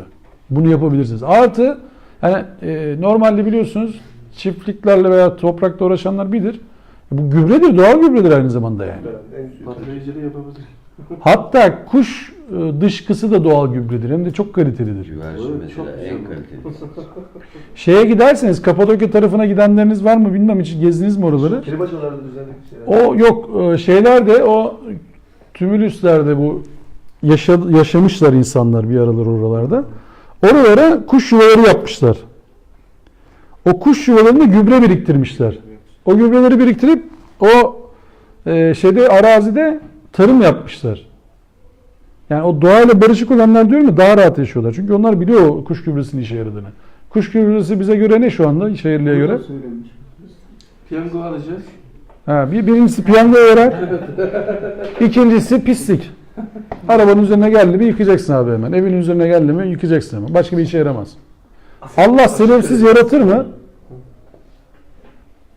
Allah sebepsiz yaratmış olabilir mi? Yani kuş gübresini bizim pisletsin diye yaratmış Yok olabilir hocam, mi? olur mu hocam? Ama biz öyle okuyoruz. Ne kadar yanlış okuyoruz. Son ayeti okuyayım mı? Kafanızı biraz daha... Deriyi yumuşatmak için kullanıyorlar ya o Tabii güvercin Yemen'de, gübreleri. Yemen'de Neyi? yapıyorlar o şeyi. Yemen'de. Deriyi yumuşatmak için Tabii. kullanıyorlar. Ben bu makaleyi grupta paylaşacağım. Atmosferle alakalı makaleyi. Melatonini de paylaşacağım. Efendime söyleyeyim. İlgilerinize. Son ayeti okumuş olayım. Fakat kuşlarla ilgili bir şey söyleyeyim. Duymuştum. Şehirlerde, büyük şehirlerde yaşayan kuşlar insanların arttıkları o katkılı gıdaları falan yedikleri için onların gübreleri o tabiata artık çok faydalı olmuyormuş. Doğal, Organik değil yani. organik değil. Yok, Doğal. şehirde zaten tarım kalmadı ki ama. Yani Şehirde tarım kalmadığı için bir şey değişmiyor. Yani biz şimdi kendi... avucunun köşesinde saksıda falan koymak isteyenler için pek faydalı olmuyormuş. Tabii faydalı olmuyordur da bizim oralara gelemiyoruz. Biz markette varsa sıkıntı yok. Bir şey üretmiyoruz bize. Biz kendi elimize kendimize yakıyoruz yani. Eskiden herkes toprakla bir şekilde uğraşıyordu. Şimdi tahmin ediyorum benim gibi arkadaşlar yumurtanın markette üretilen bir şey olduğunu düşünüyoruz biz. Erdoğan hocam. Maalesef Fazla böyle sıkacaksın. çocuklar öyle düşünüyor. Ya bizim şeyimizde öyle yok yani. Biz yumurta tavuk ilişkisi falan öyle bir şey yok. İnekle sütün bizimle alakası yok. Onlar fabrikada, markette olan şeyler olarak. Otomasyon, pırasa da öyle, şey de öyle. Ya toprak, patates niye bu kadar kirli diye sorabiliriz markete. Kardeşim ne bu kadar toprak var bu patatesin üzerinde? Diyebiliriz rahat yani. Bunu topraktan yapıyoruz. Şu temizlesenize topraklarını diyebilir yani adam. 50 tane fidan getirdim Adapazarı'na. Böyle yani. Diye bir sürü işkence çektim. Bir çuval gübreli şey aldım toprak. Ay diyorum, İçine patates ne koydum kadar bilmem ne. Eğer yarın izin var, annem dese ki gidelim köye gelin. Bu benim mi? Yol tepeceğim. Allah razı olsun. Sırf ağaçlar ölmesin. İyi yapıyorsun onu. Valla ama bakalım işte. İnşallah. Evet, son ayeti okuyorum. Ceviz mi? Ya son ayet derken Ne fidanları ceviz mi? bu akşamki son ayet olarak okuyorum. Ayetin Arapçası şu: ve cealne Su durması, siracen ve hacen. vişne. Atmosferi yarattıktan sonra, yani tabaka tabaka yarattıktan sonra Allah aslında şunu takip ettiğimiz zaman bu ayetin niye geldiğini anlıyoruz. Allah diyor ki bak biz sizin için bir beşik yaşama alanı yaptık. Yeryüzünü. Değil mi? Biraz önce öyle dedi değil mi bize? 6. 7. ayetlerde. 6-7 evet. Biz yeryüzünü bir beşik ve dağları birer kazık yapmadık mı dedi. Şimdi bak o yaşam alanının yaşayabilmemiz için işte diyor ki bak uykunuzu dinlenme aracı kıldık. Bu size yazıldı. Bu saatlerde işte uyuyacaksınız. Bunları araştırın nasıl oluyor bu iş. Geceyi örtü, gündüzü çalışma kazan. Bunu da yaptık. Bunu da kullanın. Sonra üstünüze 7 kat sağlam göğü bina ettik. Onunla da bırakmadık. Üzerinize 7 kat böyle katmanlarla bir gök yaptık. Onunla da bırakmadık. Daha orada alev alev yanan bir kandil yarattık. Isı ve ışık kaynağı yarattık size. Şimdi bunun adı ne normalde? Hain. Bize sorsalar Güneş. Ama burada Siracen diye geçiyor.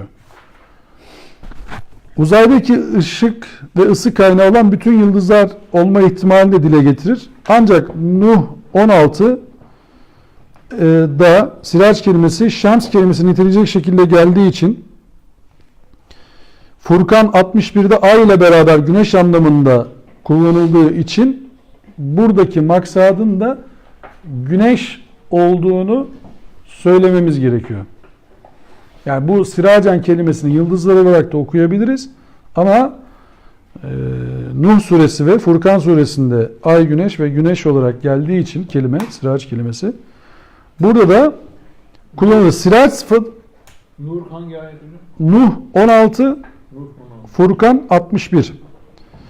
Sirac sıfatı Ahzab 46'da insanlığa aydınlık bilgi veren kişi anlamında Hazreti Peygamber için kullanılıyor.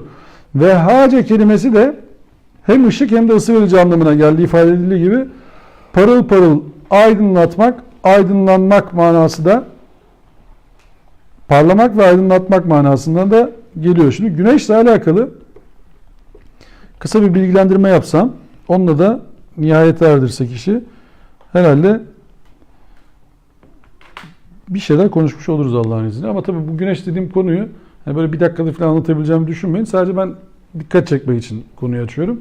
Atmosfer de aynı şekilde. Kandil ve lamba anlamı verenler de var. Evet. 3-4 tane değil mi? Güneş Yerine göre değişiyor. yaklaşık 4.6 milyar yıl önce var olan bir yıldız. Yani 4.6 milyar yılın olmasını nereden yakalıyorsunuz? Canlılığın başlaması için fotosentez gerekiyordu.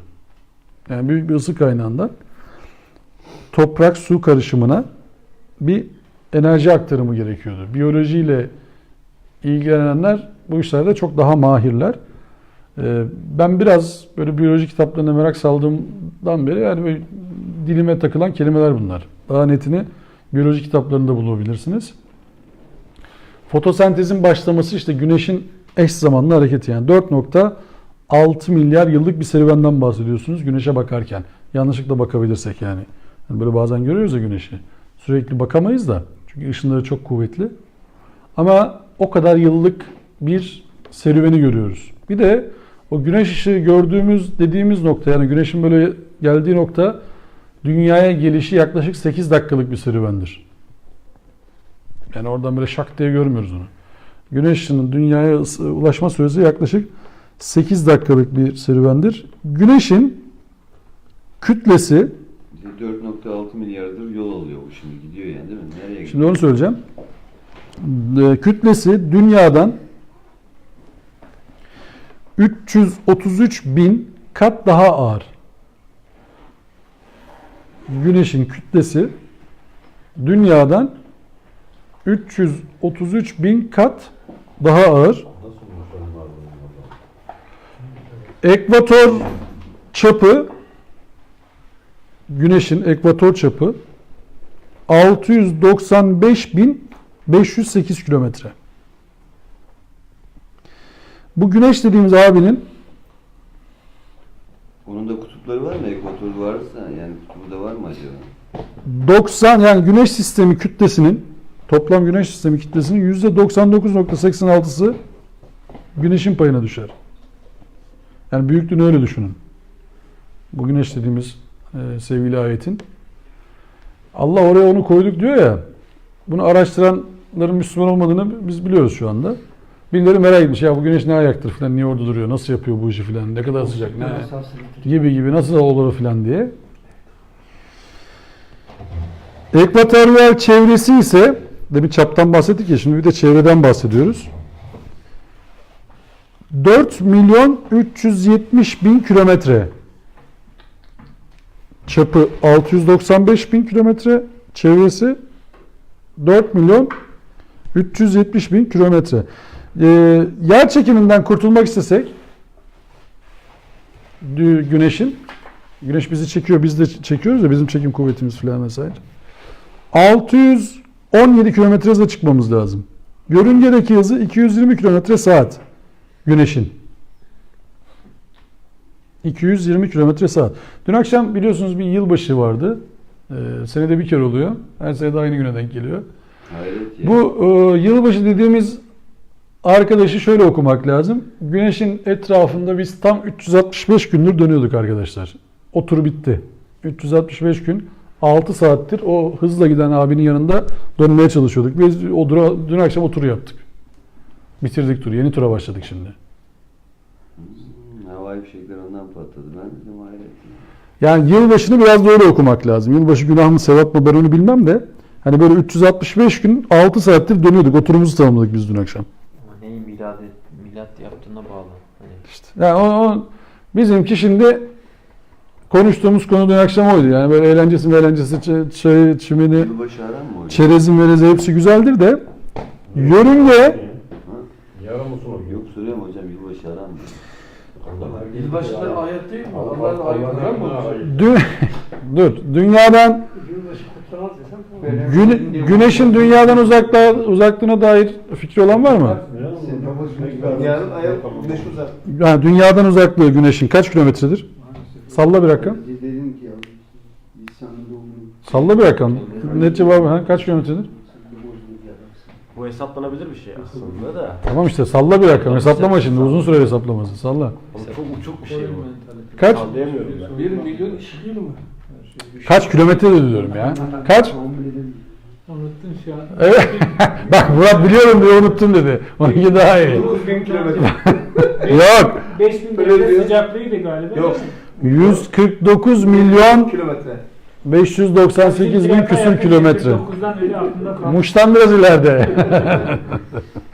149 milyon kilometre uzakta bizden. Kuşa göre ayrı, Türkiye İstanbul'a göre ayrı zaten. o çok da büyük şeyler var. Güneş daha küçük kalıyor o Samanyolu galaksisi. Ama biz kendi şeyimizi konuşuyoruz ya şimdi. Kendi etrafında dönüşü 25.38 dünya günü. Yaklaşık. Sıcaklığı da 5000'di galiba. Şimdi oraya geldik. Yüzey sıcaklığı 5500 derece. Çekirdek sıcaklığı 15.000 derece. Santigrat derece. içeriye eritmek için 1000 Buna da Tala Hoca sormuştu o zaman tebrik etmişti. Hayır içindeki Ye- yakıtı neymiş abi? Neyle yanıyor bu yani? Bu, Onu da söyleyeceğim şimdi. 15 milyon derece, 15 bin derece mi? 15 milyon dereceye. 15 milyon. Çekirdek 15 milyon derece. Ha, bizim 10 bin sıcaklığına yakın. 15 milyon derece çekirdekteki ısı. O harenin, dıştaki harenin yüzey sıcaklığı konuşuyoruz. 5500 dereceyi konuşurken. Tabii bu tabakalar olmasa o 5500 derece o kadar sıcaktan buraya doğru gelmeye çalışsa Yakar mı hocam? Bize 45-50 olunca mesela yanıyoruz yani. ya ozon gazı dediğimiz abi daha doğrusu ozonosfer dediğimiz bizim o tabaka var ya ozon gazı olmasa oralar çarpmasa bu güneş gelirken kırılmasa yani biraz böyle laps diye gelmeye kalksa Lazer gibi O zaman gelir bizi. bu spreyler falan bozuyor değil mi bu uzun tabakasını? işte onun bütün gazlar onun şeyini yapısını bozuyoruz biz Gaz aslında. bozuyor o zaman. Tabii bütün her şey yani o işte metan gazları şunlar bunlar hepsi şeyi bozuyoruz. O gazın yapısını bozuyoruz yani. Allah o gazı bir yapıda yapmış Doğal kadın. vesaire. Hepsine ne koyuyorsan işte yani. Doğal olmayan ne koyuyorsan hepsi bozuyor bu iş abi. Doğal olmayan ne atıyorsan toplumun içerisine, kainatın içerisine o gazın yapısını bozuyorsun. Bileşiklerini bozmaya başlıyorsun. Nereye gidiyor bunlar? Bu kadar yangın çıkıyor. Petrol bilmem ne yanıyor. Nereye gidiyor bunlar?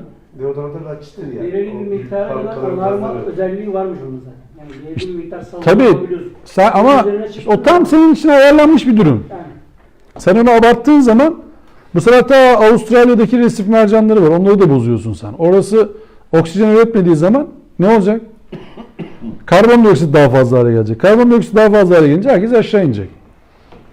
Aslında bu kadar basit bir denklem bu. Makine takarız hocam oksijen yoksa Ha, öyle oksijen.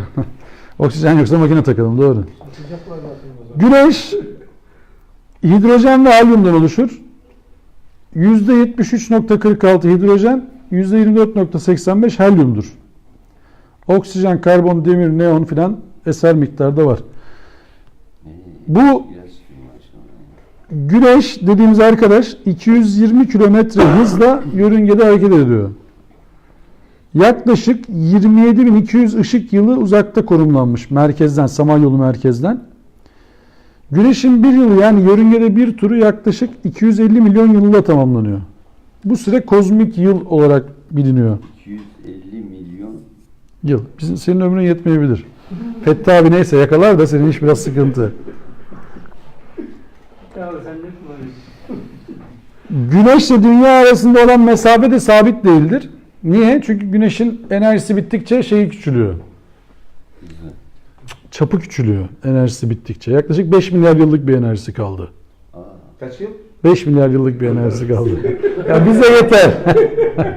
Bize yeter. O her sene işte küçülüyor. Abi o zaman kıyamet böyle bir şeyse biraz O zaman dünya genişliyor, küçülüyor mu? Böyle hesaplamalar başladı. Yakıtı sınırlı yani. Yakıtı sınırlı tabii. Sınırsız değil. Bak kıyamet uzatmayacağı da öğretmiş. Sınırsız değil. Yani 5 milyar yıldır verdiyse Allah oraya o yakıtı bedavaya Sizin koymamıştır yani. hayır şöyle. Onun ne kadar küçüldüğünde yer çekiminin dağılacağını bilmiyoruz. O güneşin kıyameti abi senin. Yok abi oraya Allah mazotu bedava. Şimdi Allah çifter yarattık diyorsa güneşi de çift yaratmış olması el-hakki doğrudur. Yani Biz şu anda bilemiyoruz onu. Belki onun önünde abi biz göremiyoruz. Biz şu anda bilemiyoruz onu. Şu andaki Belki imkanlarla vagon, bilemiyoruz. önde belki başka bir lokal. Yani yeniden bir yaratılış varsa, yeniden bir güneşe ihtiyaç varsa, yeniden canlılık için yeniden bir güneşe ihtiyaç varsa demek ki yeni bir güneş şu anda oluştu, var veya görevini yapıyor. Dünyanın sonu yok o zaman. Dünyanın değil. Buranın var. Ahiret devam ediyor. Yeni bir başlangıç var. Biz İnfitar suresini okumadık mı burada? Okuduk. Yeni bir başlangıç hazırlanıyor. Hocam biz buradaki zamanı orada kullanamaz mıyız? Böyle bir çıtır zaman. Ama bu kadar. Yani bizim tekrar söylüyorum ayeti şöyle okuyabilirdik. Göğe Allah bir ışık ve ısı kaynağı koydu. Velhamdülillahi Rabbil Alemin. Rızanillah Teala'l Fatiha. Böyle okuyabilirdik. Ama ben böyle bir okumayı kabul etmiyorum. O yüzden başınızı şişiriyorum deminden beri. Bunlara bizim merakımızın olması gerekiyor. Benden çok daha iyi anlatan abiler var bu işleri. İhtisasları olan abiler var. Sağ olsunlar, var olsunlar. Bunları yazmışlar, etmişler, bunlara kafa yormuşlar vesaire. Ama bunlar da bizim yüzümüzü yere baktıracak bir tane bilgi bulamayacaksınız. Kur'an'ın söylediği, yani Allah'ın verdiği haberlerin bunların mağlup olacak haberler olmadığını bilin. Allah'ın yaratışındaki o muhteşem denge, inanılmaz denge herkesi mağlup eder. O yüzden yazarlar. Endülüs'te vardır değil mi? La galibe illallah. Allah'tan başka galip olmaz. Olamaz. Evet. Sona kalacak, hatta sonu olmayan Allah'tır. Bilgiyi yaratan Allah'tır. Bilginin içinden haber veren Allah'tır. Bilginin nereye gideceğini bilen Allah'tır. Onları gidecekleri yere yaratan Allah'tır. Ve buna rağmen bize merhamet eden yine Allah'tır. Ve buna rağmen bize rahmet eden yine Allah'tır. Hata yapacağımızı bildiği halde bizi yaratan Allah'tır. Hata yaptığımız halde bizi affeden Allah'tır. Bize tekrar yaşama fırsatı veren Allah'tır. Bütün gün inkar etsek oksijen veren yine Allah'tır. Allah için çok basittir. Oksijeni kesse kimsenin oksijeni alabileceği bir yer yok. Güneşi yaratmasa nereden bulacağız güneşi? Suyu yerin altına çeksek diyor Allah. Nereden bulacaksınız? Su yerin altına çekilse nereden bulacaksınız? Nasıl yapacaksınız? Montaj olmaz mı hocam? Çektin yerini. Mesela Anadolu'da görüyoruz Türkiye'mizde. Bitiyor hocam. Göller kuruyor. Ne yapıyorsun? Su gidiyor. Yapamıyorsun bir şey. Mekke Gölü gitmiş mesela Konya. Gidiyor, göl kuruyor. Gözümüzün önünde gidiyor. Dünya büyük çarpışmaya doğru devam ediyor. Sona doğru gidiyoruz. Bir şeyin başlangıcı varsa sonu vardır. Bu gayet doğal. İşte burada birkaç kere üzerinden geçmeye çalıştık. Entropi diye bir yasası var. Başı varsa sonu vardır bu işin. Her şey eksiye doğru gidiyor. Demin şu bardak sıcacıktı. Çay vardı içinde. Ama soğuyor. Bir şey yapamıyorum. Eksiye doğru gidiyor. Durduğu yerde ısınmıyor enerji vermezseniz. Enerji ürettiğiniz zaman da sona doğru gidiyorsunuz. Fosil yakıt kullanıyoruz değil mi biz şu anda dünyada? Bu fosil bitmeyecek mi? Petrol yataklarının bir sonu var. Kömürün bir sonu var. Ne kullanırsanız kullanın. Bunların bir sonu var. Yani bizler şu arabalarımızda kullandığımız mazot, doğalgaz vesaire kullanırken bilin ki bundan milyonlarca yıl önce yaşamış canlıların yakıtlarıyız. Bak onların, canlıların bedenlerini yakıyoruz, kullanıyoruz şu anda. Onlardaki karbonu. petrol deyip geçmeyin yani. Hani diyor ya düşün altında kefensiz yatanı filan. Hindistan'da onun için petrol çıkmıyor değil mi? Onlar kendi ölülerini yaktıkları için. Sürekli yakala bir şey bulamıyorlar. Şimdi ölmüş ataları mı ilişki yapıyor? Yani bizim yediğimiz içtiğimizin topraktan çıktığını biliyoruz. Ama yaktığımızın da toprakla ilişkili olduğunu bilelim. Bunlar yaşadılar. Allah canlarını aldı ama varlıkları durdu, enerjileri kaybolmadı. Bak o fosil yakıtlarla biz şu anda iş yapıyoruz. Elektrik, işte Wi-Fi, arabalar, onlar bunlar, ısınmamız. Allah her an bir iş üzere. Bak 4,5 milyar yıllık serüvende Allah bugünleri hesaplayarak fosil yakıtları gömdü. Bakıyorsun dinozor, genç bir dinozor arkadaş bataklığa giriyor. Bataklıkta boğuluyor, kalıyor. Çamura saplanıyor. Çamurda ölüyor. Çok hazin bir sahne. Sonra bunu bilmem kaç bin yıl sonra buluyorlar. Antropologlar filan. Bakıyorlar ki bir tane dinozor var orada. Allah'tan onlara denk gelmiş. Yani. Araştırıyorlar, taraştırıyorlar. Bu dinozorun yaşını buluyorlar. Diyorlar ki sonra ya kardeşim bu dinozorun yaşını bulabilmemiz için bu kemiğin bu çamurla sıvanması lazımdı. Başka türlü bu kemik çürür giderdi. Çürür giderdi. Yapamazdık bunu yani. Ya doğada kalsaydı bu abi tek başına yatsaydı böyle. Çamurla sıvanmasaydı, mumyalanmasaydı yani korunmasaydı oradan biz bilgi alamayacaktık. Allah'ın yaratışı ve işlerindeki hikmeti anlayabilmemiz için ilimle aramızın açık olmaması lazım. Yoksa ayeti tekrar okuyayım mı? Aramızı kapatıyoruz hocam. Biz gömülüyoruz Kur'an'a. Aynen. Yani. Ayetleri tekrar okuyayım mı? Bak Sevap kazanıyoruz. Sevap kazanıyoruz. Harf başına. kaç dakika sürdü şu ayetleri okumam? Tutun abi süreyi. Şu gerçekleri düşünse var ya biz yeryüzünü bir beşik ve dağları birer kazık yapmadık mı? Sizi çifter çifter yarattık. Uykunuzu dinlenme aracı kıldık. Geceyi bir örtü, gündüzde çalışıp kazanma zamanı yaptık.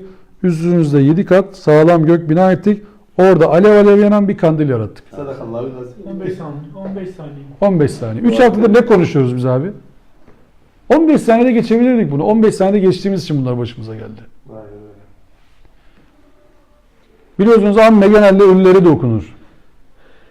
Birisi ölmeye görsün. Arkasından amme, tebareke, yasin okuruz, gömeriz. Dililer anlamıyor, ölüleri okuyoruz. 15 saniyede bu ayetleri geçtiğimiz için bak 1400 yıldır neredeyse iki yakamız bir araya gelmiyor. Böyle giderse 14.000 yılda iki yakamız bir araya gelmeyecek. Bizim çocuklarımızı, kendilerimizi bu işlerle alakalı hale getirmemiz lazım. Laboratuvarları canlı hale getirmemiz lazım. Yani şuna inanmamız lazım. Kur'an kursuna yaptığınız bağışla biyoloji laboratuvarına yaptığınız bağış aynıdır abiler. Onun yerine artık Aynı mı? bu Daha kanser mı iyi? çocuklar için uğraşanlar var. Onlara LÖSE'de yapın. Biyoloji laboratuvarlarını yapın. Fizik laboratuvarlarını yapın. Antropoloji laboratuvarlarını yapın. Yani bu adamlara yardım etmeyeceksek, bu ilimleri biz yapmayacaksak kim yapacak? Müslümanlar bu işlerle uğraşmayacak. Kim uğraşacak ya? Bizim ilk önce bizim işimiz değil mi? Ben defalarca burada söylemişimdir ama dersin sonu bir daha söyleyeyim. Ya o Kıyamet suresindeki biz sizi parmak uçlarınıza kadar tekrar yaratırız ayetini ciddiye alsaydık parmak izini ilk önce bizim bulmamız gerekmez miydi ya? Evet. Biz sizi parmak uçlarına kadar yaratmaya kadiriz diyor Allah. Ya niye parmak demedi de parmak ucu dedi diye kafa yorsaydık? Parmak izini ilk önce bizim bulmamız gerekmez miydi ya? Biz dedik ya hocam Kur'an'da var. Kur'an'da var. Sonra parmak izini bulunca onlar biz dedik büyük ihtimal. Müslümanlar olarak ayağa kalkıp bir Kur'an'da yazıyor kardeşim. Bir kandan bütün hastalıkları yapabilecek bir cihaz, bir alet. Onlar ne üretiyor, biz ne üretiyoruz? Ya biz işte bak şunu ıskalıyoruz. Allah diyor ki Allah'ın verdiği türden haberi kimse veremez. Pardon hocam şeye kadar gelmişiz ilim olarak yani bilim olarak. Belli bir yere kadar gelmişiz. Ondan sonra saltanatı gitmemesi için ilim ve bilim adamlarının hepsini görmüşüz yani. İstanbul'da gösterecek doğrular. rasathanenin kurulması diye bir şey var değil mi? Ne zaman kuruldu? Yakıldığı zaman ilk kurulup yakılmasını 4. Murat döneminde kuruldu değil mi? 1570'ler. Niye yıkıldı? Çünkü adam Gayipten haber veriyor diye. evet. Yok, deprem oldu. Deprem olunca niye deprem oldu dediler?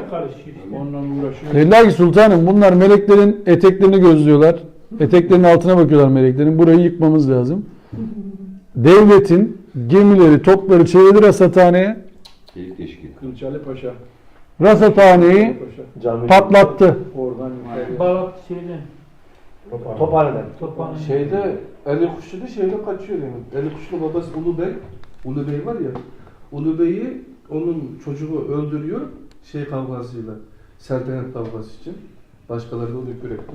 Devletin Ondan sonra bekası onun için böyle şagirdi şeyler. Ali Kuşçu onun kitaplarını şeylerini taşıyor. Abi Şey, İstanbul'a. Devletin bekası için adamı öldürüyor. Tabii oraya kadar gitmiyor iyi bir şey. Emeviler de en verimli zamanlar. İşte Memun döneminde bir çalışma var. Abbasi. Beytülhükmeler, Emevilerin bir kısmı var. Emevilerin çoğunda yok. O Memun döneminde bir zirve yaşanmış. Beytülhükmeler yapılmış. Ondan sonra kitap karşılığı altın vermişler. Kitap ağırlığı altın. Yeter ki demişler kitap var. Ama işte Bizans Esir değişimi yapılacak. Diyorlar ki tamam esir aldık ama kitap ver. Kitap karşılığı esir vermiş. Kitap karşılığı altın vermiş. Alimleri getirmiş, bilgileri almışlar. Sonra demişler ya kardeşim bu kadar kitap neye yarar? Bunlar bizi dinden çıkartacaklar. İbn Sina Müslüman mıdır bazılarına göre? Bazılarına göre değildir. Biruniler, Ali Kuşçular filan kafir ilan edilmiştir bazılarına göre. Niye? Mutezili oldukları için.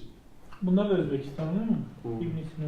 Evet bu tarafta. O taraftan işte yani. Bu insanlar mutezile olduklarını iddia eden insanlar ilme ağırlık veriyorlar. Sebep sonuç ilişkisinin peşine düşüyorlar. Siz nasıl Allah'ın işine karışıyorsunuz deyip adamları kafir ilan ediyorlar.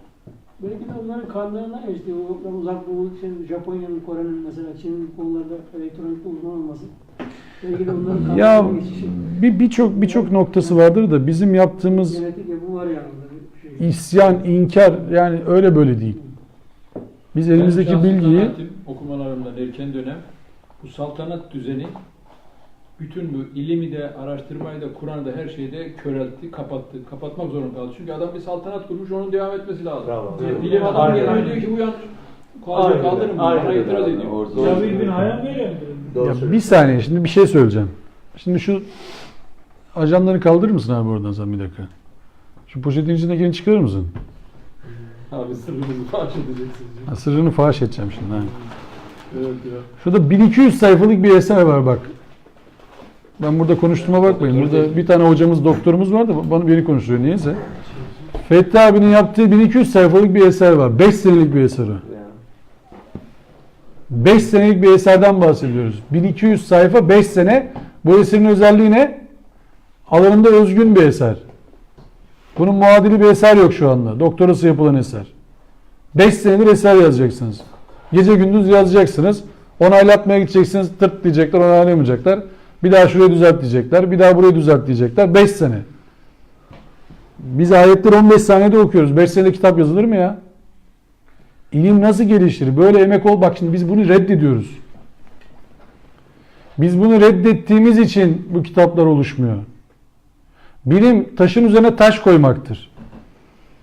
Bilim üretme taşın üzerine taş koymaktır. Taşları yok etmek değildir. Ya bugüne kadar hiç kimse bir şey bilmiyor muydu ya? Böyle bir şey olabilir mi? Sanat üzerindeki çalışma yani. Ya bu sadece bir kitap bak. Ama 1200 şey sayfa var. yazılmış. Tam bir mantık araştırması. İslam mimarisi araştırması yapılıyor. 1200 sayfa 5 sene sürüyor. Ben bir şey anlatmak istiyorum da ne oldu da bizim Doğu Türkistan'da bu Vahabi arkadaşlar yani rivayet ikonunu yaymaya çalışanlar müziği haram dediler. Sanatla hiçbir ilgisi yok. Tarih, coğrafi bu şeylerle hiçbir ilgisi yok. Sadece rivayetle yani taklit şeyi yapmak için Çek tespihi cennete gir. Çek tespihi cennete o gir. kadar geride kaldı. En sonunda mesela getirdiler burada onun yerinin gencimizi telef ettiler yani. Evet. Şimdi vahamız kendi kendimizin yani mesela Çinliler soykırım yaptı falan diyoruz ya kendimizin şeyi var burada yani. Ya kendi elimizde yaptıklarımız yüzünden. Bunun Evet. Türkçesi, İngilizcesi bu yani. Şimdi sonuç şu. Bak bu dersleri yapmamızdaki ana gaye şu. Burada en iyi tefsiri ben yapıyorum diye hiçbir zaman öyle bir iddiam olmadı. Zaten öyle bir iddiayla başlamadım ben bu işe. Ben sizden hiçbir farkım yok. Kur'an talebesiyim bir kere. Anlamaya çalışıyorum. Yanlış da anlıyor olabilirim ama anlamaya çalışıyorum. Yarın inşallah daha doğru anlarım. Ama amacım şu. Allah rızası için ne olur bilimle aramızı açmayalım artık. Yeter yani. Bu zillet olarak bize yeter. Yani şu masanın etrafında olanlar bu dersi anlamaya çalışanlar bilimin de Allah'ın ilmi olduğunu bilsinler. Başka bir şey konuşmuyoruz. Sadece ayetleri yüzüne okuyup bir sevap alma peşinde değiliz. Böyle bir sevaba da inanmıyorum. Yani sadece ayetleri yüzüne okuyorsun, sevap alıyorsun. Böyle bir şey yok. Yani şu demek, buna inanan insanlar için söylüyorum. Doktora gittiniz, doktor size bir reçete yazdı kardeşim. Mideni arıyor, reçete yazdı. Sen reçeteyi okuyup bir hafta sonra doktora gidersen, doktor sana ne der? Doktor senin sadece reçeteyi okuyup ona gittiğini bilirse seni akıl hastanesine gönderir ya. Diyeceksin ki hocam ben bir hafta önce reçeteyi okudum. Ya da gidersin doktora, ben senin reçeteyi ezberledim, sana okuyayım mı? Dersen doktor ne der kardeşim ya? Sadece orada kalmıyor hocam. Hatta eğer kim iki bir çocuğunu kari, hafız yaparsa o çocuk cennette annesine ve babasına 70 kişi. altından tac giydirecek. Tac var ya, Öyle mi? böyle hadisler uyduruyorlar, şey yapıyorlar, ondan sonra 70 kişiyi kurtarıyor. 70 kişiye şefaat ediyor. Yani bak bugüne kadar yaşı bir yerlere gelmiş insanların Kur'an okumasına falan değil sözüm. Ona bir şey demiyorum. İnsanlar öyle biliyorlarmış, okumuşlar vesaire. Ama bak bunun mantığı bu değil ya. Yani biz Kur'an-ı Kerim okuyup hayatımıza bir şey koyamazsak, Akledesiniz diye. akledesiniz diye indirilmiş bir kitap, fikredesiniz diye indirilmiş bir kitap, ayetleri okuyorsun, tamam Allah kabul etsin. Ya benim telefon, sizin telefon bayağı hafız. Bayağı hafız, aç sabahtan akşama bir hatim yapsın abi. Sıkıntı yok, ver abi şeyi okut. Onu bile sormuşlar. Telefonla. Okut abi yani, bütün gün hafız benim telefon. O zaman o evi bayağı cennete gitmesi lazım. Var ya şimdi telefonun mezarların üstüne koyuyorlar. Tabi iPhone'un, Samsung'un değil mi? Sahiplerinin bayağı cennetlik olması lazım ya.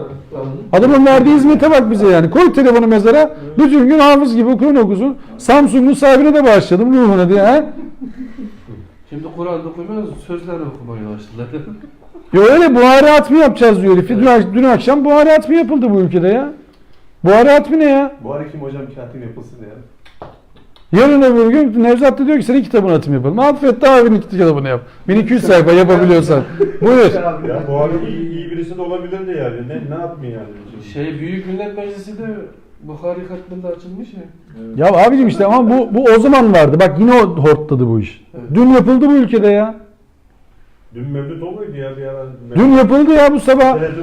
Yazdılar abi 1453 diye 1 Ocak saat 4.53'te şey yapıyoruz, hatim başlatıyoruz diye. Fatih Camii mi ne bir tarafta yaptılar. Buhari hatmi, hatim, dağıtıyorlar hatimleri filan. Ya ne yapıyorsunuz ya, gözünüzü seveyim ya. Ha yapın abi, benimle alakalı bir durum değil. Bak yapana da bir şey demiyorum. Yapın da ben tekrar söylüyorum. Ben diyorum ki yüzüne Kur'an-ı Kerim okuyup hayatını aktarmamanın sevapla uzaktan yakından bir alakası yok. Akılla da bir alakası yok. Ya Allah Resulü diyor ki bak şimdi gelin toplanın Darül Erkam'da arkadaşlarına. Diyor ki toplanın şimdi bu akşam Kur'an okuyacağız. Ama hiçbir şey yapmanıza gerek yok, merak etmeyin. Kur'an okuyacağız. Orada nasıl bir devrimden bahsediyorsunuz siz ya? Hayata dokunmayan Kur'an devrim yapabilir miydi? Niye itiraz ettiler ya Kur'an okuyorlar diye? Kur'an okuyorlardı kardeşim, hayata dokunuyorlardı, hayatlarını inşa ediyorlardı. Sistemi çöküyordu. Sisteme baş kaldırıyorlardı, sisteme. Niye Türkiye'de bütün dergahlara dokunmuyorlar, o kadar darbe olmuştu? Niye bir şey olmuyor kimseye? Kaç tane darbe geçirmiş? Menzile ne olmuş?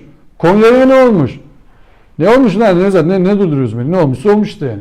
Konuşuyorum, herkese açık konuşuyorum yani. Ne olmuş abi? Çok hafif ağırlıyorsun. Bu sene sert geçecek. Bak senin olduğunu söylemem Nevzat. Nevzat bu sene sert geçecek. Sert. Yani çamur at izi kalsın dediler hocam. Ne çamur atıyorum ya? Hangisine ne olmuş diyorum ben? Sana demiyorum, senin için Ha, demiyorum. ben çamur atmıyorum. Ben diyorum ki bu kadar şey olmuş. Fethullah Gülen'e ne olmuş, bu kadar darbeler geçirmiş bu ülkeye? Ne olmuş ya? Bu çarşamba denilen abilere ne olmuş abi darbelerde? Ne geçmiş başlarından? Süleymancılara ne olmuş? Söyleyin ya bir tanesine. Belliydi zaten onların gelişi. Ne olmuş? Bir şey olmamış. Niye? Çünkü toplumla işleri yok bu abilerin. Dergah kurun abi. Bir lokma bir ırka. Devam edin abi yandan. Sıkıntı yapmayın. Devlet de size hiç dokunmasın. Yani Allah Resulü ve arkadaşları böyle bir okuma yapsalardı Mekkeliler itiraz eder miydi bu insanlara ya? Hiç itiraz etmediler. Desteklerdi. Desteklerlerdi ya. Yeni bir şey çıktı abi. Bak geliyorlar okuyorlar burada. Siz de Ne gidin. güzel. Siz de gidin abi derlerdi. Siz de gidin abi. Tabii Dur. Yani.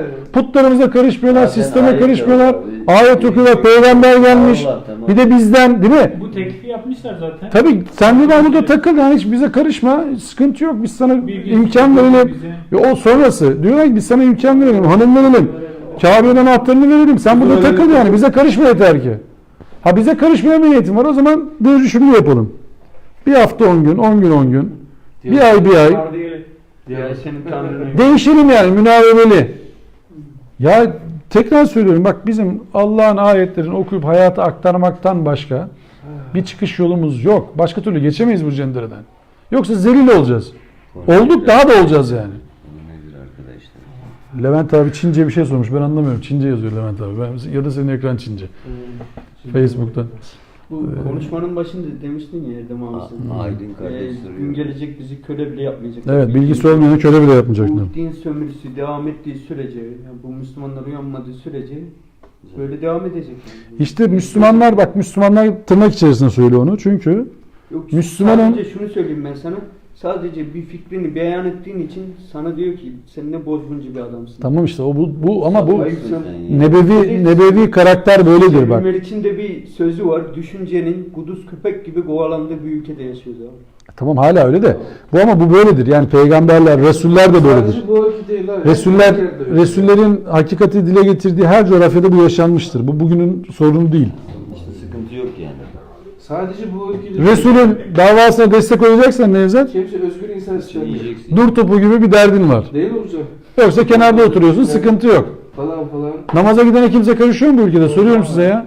Var mı öyle bir derdi kimsenin namaza gidenle?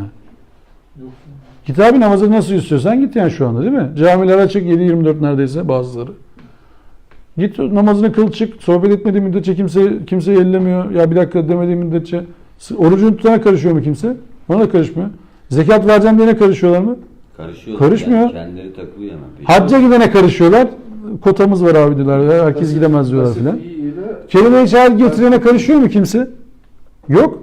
Dünyada da bu böyle. Fiiliyatı yapma. Onu mu? Kur'an-ı Kerim'e uygun yaşama, tamam mı? Kimseyi rahatsız etmezsin. Sıkıntı yok. İstediğin kadar Müslüman ol yani. Ol, sıkıntı yok diyorlar. Her tarafta aynı. Müslüman ol. Ama sen dersen ki ya acılar, tamam öyle konuşuyorsunuz da burada zulüm var. İşçilere o yapılıyor. İşte sosyal haklarda böyle bir sıkıntı var. İşte Diyanet fetva verdi değil mi Milli Piyango haram diye.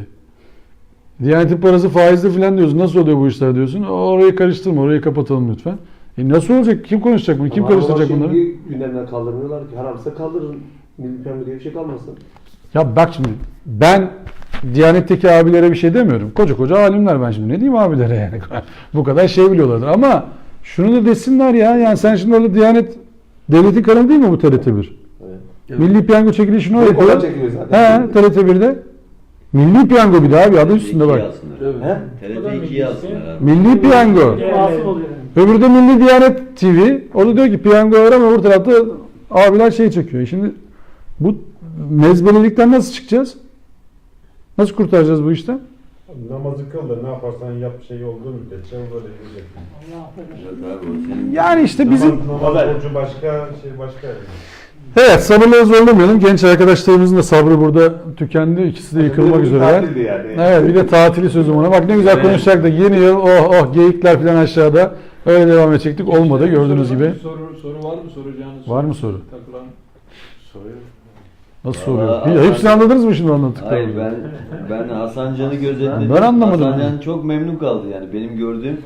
Böyle dedi ki abi dedi başka Ya bir ülkelerden dakika be abi ne konuşuyor dedi. playback yapıyorsun? Adam bir şey söylüyordu. Tamam buyurun. Evet. Yani bir soru yok da üzerine eklenecek laflarda Buyurun. Allah şey diyordu. Onlar diyor hepsi bir araya gelsinler, akıllarını birleştirsinler de böyle bir kitap çıkarsınlar. Bir Bu ayet çıkarsınlar. Ateistler diyor ya yani Kur'an yalan. Allah Evet. diyor ki hani hepsi bir araya gelsinler, hepsi akıllarını birleştirsinler de böyle bir kitap çıkarsınlar diyor. Ve diyor ki hani onlar diyor boyunlarını eğecekler diyor, rezil olacaklar diyor. Sadece bunu eklemek istedim. Onu ateistler diyor. Ama bizim bu gelenekçiler de diyor ki Kur'an ve Kur'an gibi kitap verildi bana. Peygamber Aleyhisselam haşa öyle bir kitap verilmiş. Gelenekçiler demeyelim de bazıları diyelim. Şimdi hepsini işin içine katmayalım. Bazıları demiyor öyle. Bazıları yani. Bazıları öyle bana yazdırıldı diyor filan filan. Ve diyor ki Allah Resulü rüyama girdi bana bu kitabı yaz dedi filan. Böyle diyenler var. Yok, bu başka hocam. Bu hadis kitaplarının Tamam işte bazıları öyle söylüyor. yapıyor. Kur'an misli kitap olduğunu söylüyorlar. Tamam işte bazıları öyle diyor. Hepsi demiyorlar. Evet, Bazıları neyse sonuç itibariyle bu akşam da Allah'ın ayetlerinden 4'ünü anlamaya gayret ettik Nebe suresi ile alakalı. Aslında çok hızlı gidiyoruz. Daha uzun uzadıya sadece güneşi konuşacak, sadece ne bileyim göklerin böyle atmosferini konuşacak dersler yapılabilir. Yapan arkadaşlara da Allah kolaylık versin. Allah bize de yapma fırsatı versin. Çünkü bu değil. Ne onun adı? Sadece astronomiyle uğraşanların konusu değil. Bir kardeşimiz yazmış ona ne? Din adamlığı meşru mudur diye yazmış. Yani bu dersi takip edenler öyle bir şey savunmadığımızı bilirler zaten de. Din adamlığı diye bir kavram yoktur. Herkesin Allah'a karşı sorumluluğu vardır yani. Din adamlığı diye bir kutsanmış bir kavram zaten Kur'an'da da yoktur. Bizim de öyle bir iddiamız da yoktur. Beni soruyorsan ben zaten din adamı değilim yani. Ben Aydın kardeşime söyleyeyim de. Kavramlar da işte şöyle, yani alim hocadır yani. Kim bilgiye sahipse alim işte, hoca deniyor bu. Yani din adamı değil. Ama din adamlığı kısmı öyle bir numara yoktur zaten. Öyle bir şey söylemeye gerek yok. Allah anladıklarımızla amel etmeyi hepimize nasip eylesin. İnşallah iyi şeyler anlaşılmıştır. Anlaşıldıysa Allah'ın rahmeti, merhameti, bereketi. Kötü şeyler varsa o bizim hatamız. Ve ahiru davanen elhamdülillahi rabbil alemin. Rızalillah. Teala'l Fatiha. Bu ilimle ilişkimizi yakınlaştırmamız lazım gibisinden konuşuyoruz hocam.